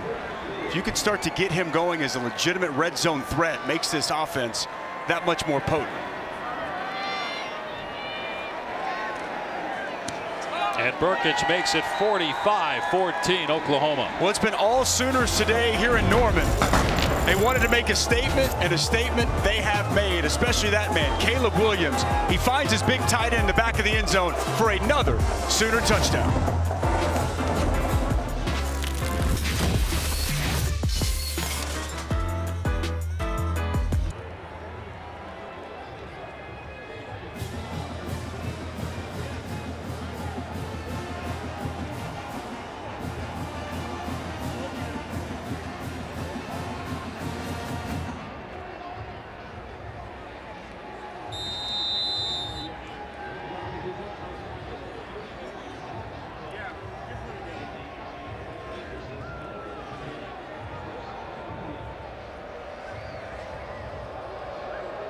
Assuming they hang on, would be their longest win streak since 2001 when they won 20 straight.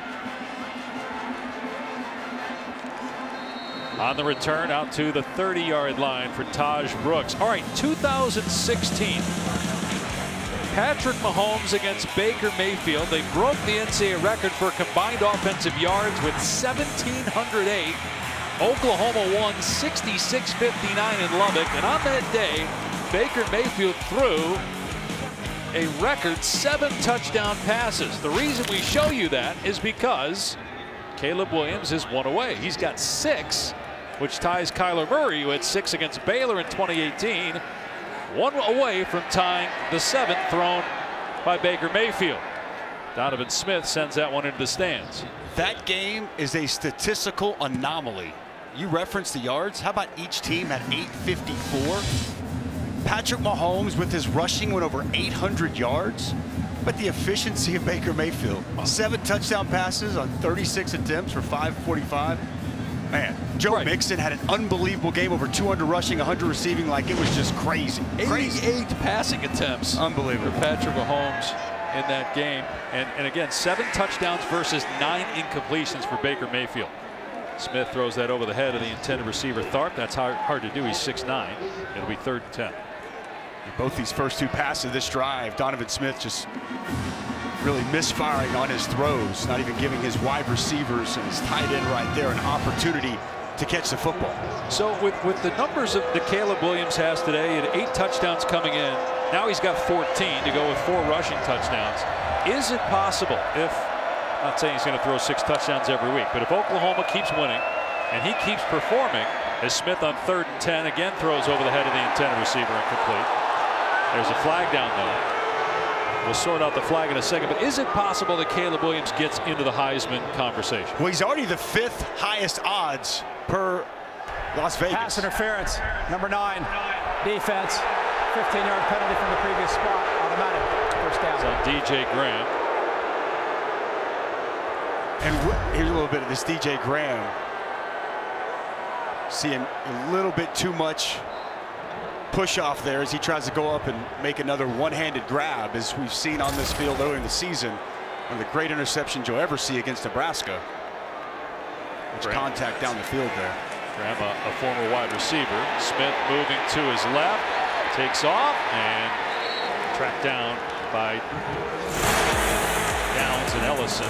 So here's that play by DJ Graham. You see Adrian Peterson, Trey Young, everybody jumping in here, former Sooner football and basketball players, comparing it to what Odell Beckham did, and even he tweeted back at DJ Graham. That's pretty cool right there. You're a college kid and you see Odell Beckham giving you love. Unbelievably athletic grab by DJ Graham in that game. Got to run it on 2nd and 7, first down.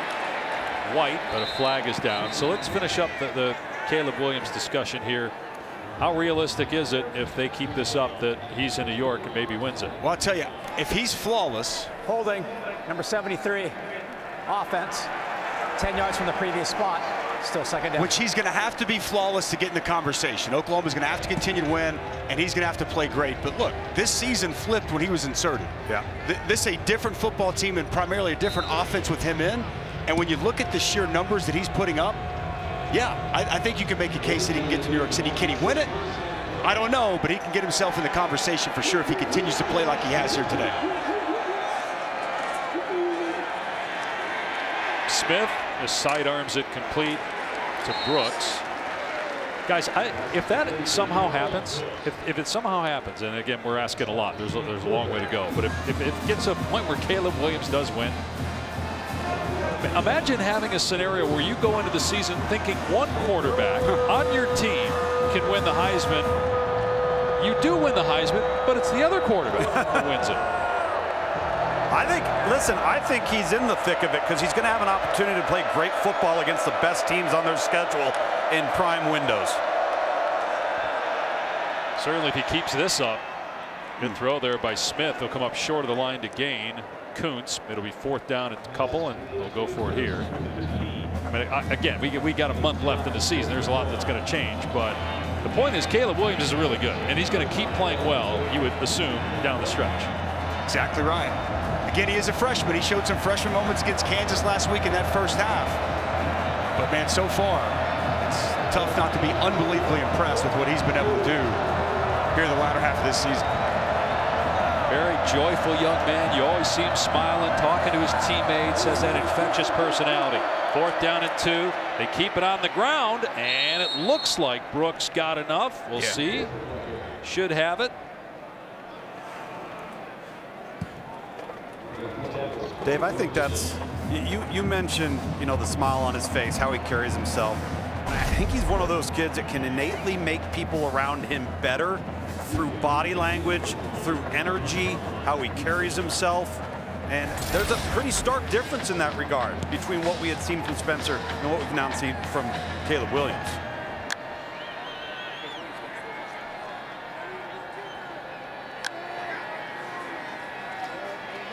Smith, arm hit, and it's recovered by Isaiah Thomas. He forces a fumble, and he recovers it. Well, Isaiah Thomas has really stepped up for this football team. Let's watch him here. Earlier, he's been working from the inside as a D tackle. Now he's out as a wide 5 technique. Good hands, and he gets that ball out from Donovan Smith. Outstanding afternoon for the senior, Isaiah Thomas.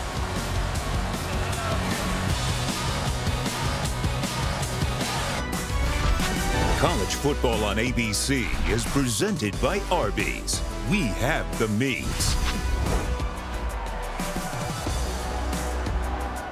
6 straight Big 12 championships for Oklahoma, 14 total. The rest of the conference has 13 combined.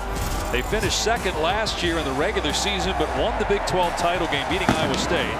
A win today, and they lead 45-14. Will get them to 6-0 in conference play, 9-0 overall.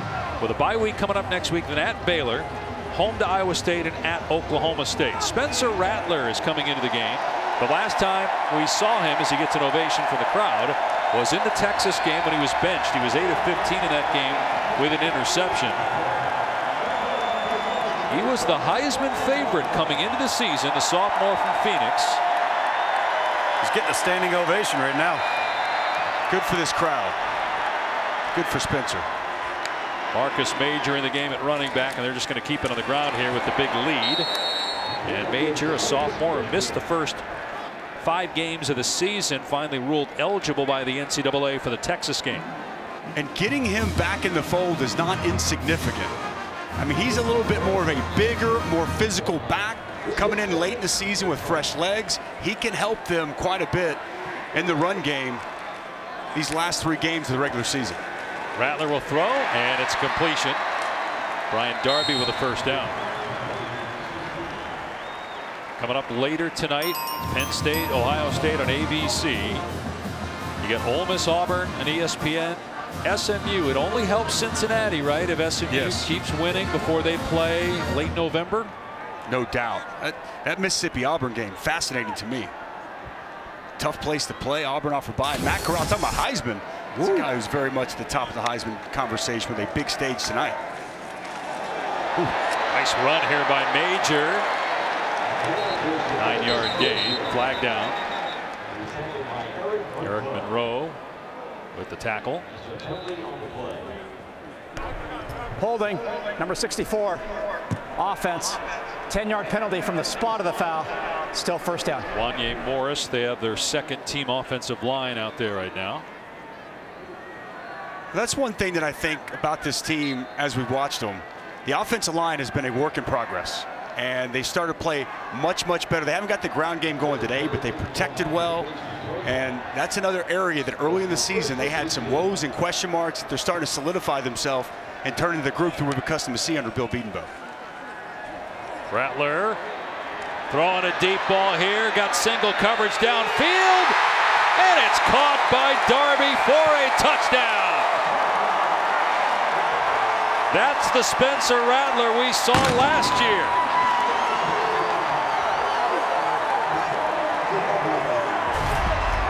Well, it always starts with protection, and it was an outstanding job. Defense, that penalty is declined. Outstanding job, as you'll see right here. Plenty of time to survey the field, step into that throw. And how about the effort by Darby? Ball a little bit underthrown. You've got the defensive back, Malik Dunlap, draped all over it, pulling him down, yet still finds a way to come down with that catch. Excellent concentration by Brian Darby. So the 7th touchdown pass today, this one though not by Williams, this one by Rattler. And it's now 51-14.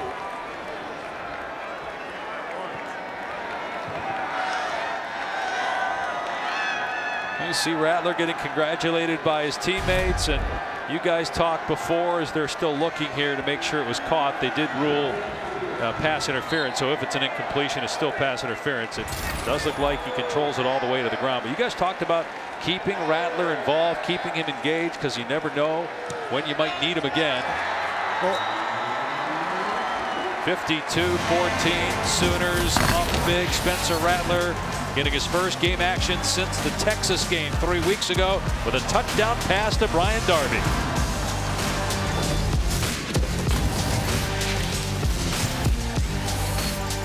For Spencer Rattler, as he was inserted into the game, first pass since Texas, and it's a touchdown strike. I think even more important than the touchdown throw, the reception he got on the sidelines when he comes over. Look how excited those players are for him. Coaches, players, he's dealt with a very difficult situation, and all things considered, he's dealt with it about as good as he possibly could. And I just love to see, got a little love from the fans, got some love from his teammates. Good scene there for Spencer Rattler. Oh, line drive right to Henry Teeter. Out to the 39. Back in a moment. 52-14 Oklahoma. Penn State and Ohio State. This is the game a lot of us have been waiting for. The one team to hang with Ohio State in the Big Ten. It's blocked. Grant Haley will score. Ohio State comes from behind to win by 1. This environment, it's as tough as there is in the country. Saturday Night Football on ABC, presented by Capital One. 7:30 Eastern Time, 4:30 Pacific. It is Ohio State and Penn State. Meanwhile, Oklahoma up big as Ukama with a catch into Sooner territory. Inside 6 minutes to go here in the fourth quarter.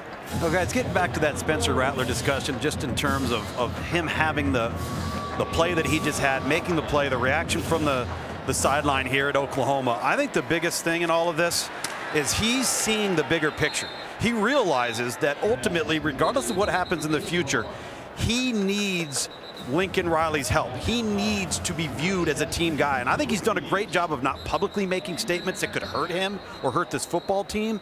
And as a result, when he's going to need Lincoln Riley to back him, his conduct's going to allow for that to happen. Correct, because if it happens, if Rattler looks to go elsewhere and it's another college, not the NFL, you know that coach where he's thinking of going is going to say, okay, how was he when he got benched? Exactly. What was he like? How did he handle his teammates? Was he a locker room lawyer? You know, all those sorts of things. No question. It's a great point, Tom. And I would just even further it. At some point, whenever he is ready to go to the National Football League, or at least have his opportunity to go, they're going to ask about this situation. Yeah. Right? How did you handle it?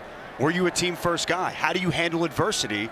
Every NFL talent evaluator wants to know in moments of adversity, how are you going to respond, and especially at the quarterback position. So there's no doubt him staying engaged, staying a part of this team, and doing and saying the right things or not saying certain things. He's really played, again, a difficult situation about as well as he can. There is an injured player down. It's Jordan Mukes. of Oklahoma collided with Mason Tharp. And another point just on top of that, people get hurt. Yeah. I mean, you never know. I mean, football is a physical game. And, you know, Caleb Williams runs the ball quite a bit. You always need to have a backup quarterback ready. And it sure seems as if Spencer Rattler has stayed engaged and ready for the opportunity if and when it presents itself. Let's take a look, speaking of injuries, what happened here.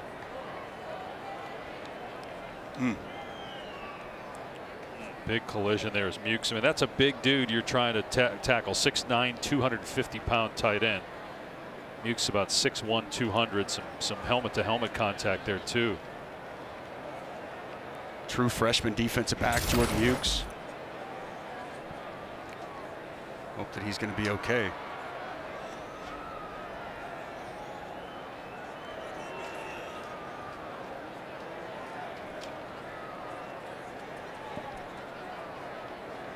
So while we have a moment here as they tend to Mukes, and hopefully he's all right, you know, thinking big picture about Oklahoma, just looking at the remaining schedule, you know, you get the bye week and then you're playing a hot Baylor team. You still have Iowa State. That game will be here. They just lost to West Virginia. And then you have Bedlam to finish the regular season. Is your opinion based on whether they can run the table? Has that changed after what you saw today? I mean, look, I think Oklahoma, if they play their brand of football, I mean, they're going to be a favorite and they're going to be expected to win each of the games they have remaining. The whole thing coming in today was the lack of consistency, right? And not putting it together on both sides of the football. Just because you do it once doesn't mean everything is fixed. But if this is the Oklahoma team we see coming off the bye to play those final 3 games, yeah, they're going to put themselves in a great position to be able to run the table on a very daunting schedule down the stretch in November. I think what makes people still a little skeptical is why did they play the way they did against Kansas? What happened there in that first half? Now maybe they figured it out. Maybe they're past that now. As Mukes is on his feet, and it's called not respecting your opponent. Not properly preparing. Yeah, that's exactly what it is. And I think that's the point, is that how you prepare, it's going to put you in position to have, you know, better success on the field. They've been to the college football playoff 3 of the last 4 years, 4 times in 7 years, but they have yet to win. And only Clemson and Alabama have more appearances than the 4. And they hung in there with Alabama in a shootout. They got beat pretty handily by that great LSU offense. This is where they were in the first poll in the 4 years that they made it, 4 of the last 5. And never been inside the top 4. Right, to start. They will be this week. Question is where. Here's Smith in trouble and dives forward for about 3 or 4.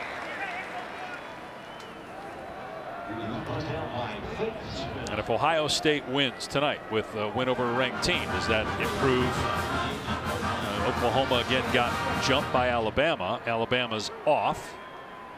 That's why I said I'm just really interested to see where the committee has, if Ohio State wins, where they have Ohio State. I mean, Georgia's going to be 1. Where do they have Michigan State?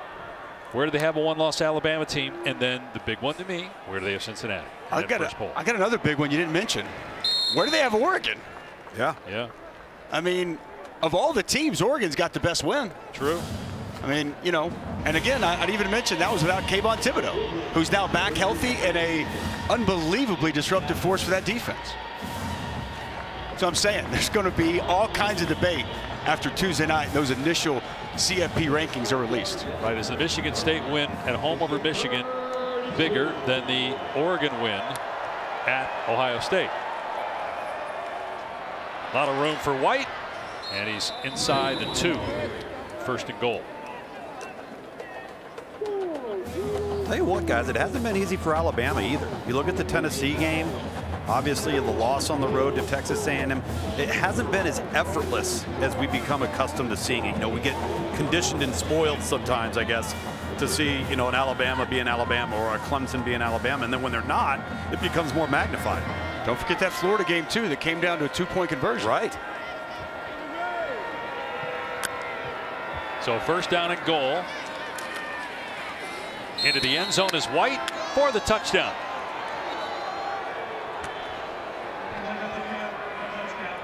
The 3rd touchdown rushing for Xavier White, the former walk-on. This is really close. Xavier White leans forward right there at the front of the goal line. As Jordan Kelly makes that tackle, kind of tackles him forward. As White was extending for the front of the goal line. I don't know. I think he's a little bit short, to be honest, guys. I thought so too. I thought the knee was down. The ball hit the ground before the goal line. Right. Yeah. Looks like it's going to stand. They're not even going to. They obviously review everything, but not a situation here where they're going to review it any further. And Garibay makes it 52-21. Oklahoma is going to go to 9-0. This will be 17 consecutive wins. That is the longest active win streak. Georgia is number 2 with 12 in a row, and that includes today. And then you got look at UTSA. They're tied for 3rd along with Cincinnati and Michigan State at 8 straight. UTSA potentially significant for some of this crowd. Jeff Traylor is going to be a name that I think probably has already been thrown out there as a potential replacement for Texas Tech. Sonny Dykes another name, but that's impressive, man. Look, and again, I know it has not been pretty, as we showed the graphic coming in, how some of these wins for Oklahoma have been very narrow. But having the ability to just find a way to win, I mean, there's something to be said about that. I think it makes you a better football team when it's not easy. Biggest key for them, though, back to your point about this daunting schedule, they're going to have to continue to get better and better and play with a level of consistency on both sides of the ball. And I think that really goes back to on the practice field, the week of preparation leading up. Can they continue to pull that out of their players each and every week and really peak at the end of the season? If they can, all the lofty expectations and goals this team had before the season are still out there in front of them to go potentially go try to achieve. Well, you talked about the opening at Texas Tech as we have a touchback here. Sonny Cumbie auditioning for the job. But since Mike Leach, and think how successful Mike Leach was at Texas Tech. Winning record in all 10 seasons, number 2 ranking in 2008, best in program history. And that huge win at night against Texas. Since then, 3 different coaches, 7 losing seasons, 5 bowl appearances. Losing record in Big 12 action every year. Matt Wells fired this week in the middle of season number 3 with a 13-17 record. And Sonny Cumbie, the interim coach for the rest of the season. Major with a gain of 8. Yeah, the job Mike Leach did over 10 years, incredible. I mean, it really is. I don't think it's talked about or spoken about enough. And then you look at all the coaches from those teams, 2 of them managing these sidelines right now, and they're littered all throughout college football. It was an unbelievable run there in Lubbock, and I think that he set the bar so high. That's what the fan base, that's what the program, they want to try to get back to that level. And you just kind of wonder, was that lightning in a bottle with Mike Leach there in Lubbock, or can they get back to that same level? Having winning seasons every year, going bowling every year, and being in the Big 12 and the national conversation, you know, on different sets of circumstances. And Tom, obviously you're the national recruiting director for ESPN. Yep. Just how difficult is it to recruit to Texas Tech? Well, I think it's significantly difficult, particularly under normal circumstances. And when you consider the pandemic, you know, this is a coaching staff that hasn't been able to go out on the road since, you know, 2019. So you're at an outpost destination, and you can't get kids on campus in person, and you can't get off campus to go see them.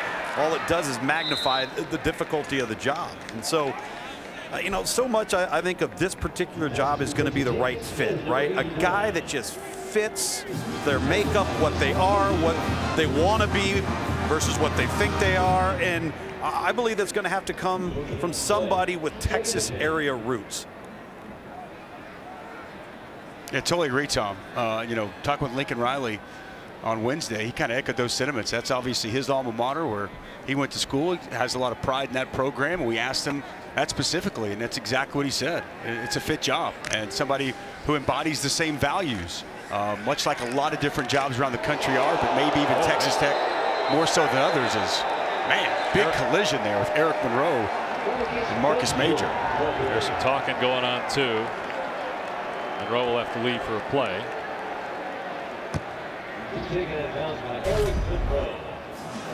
Pads popping, little counter scheme action.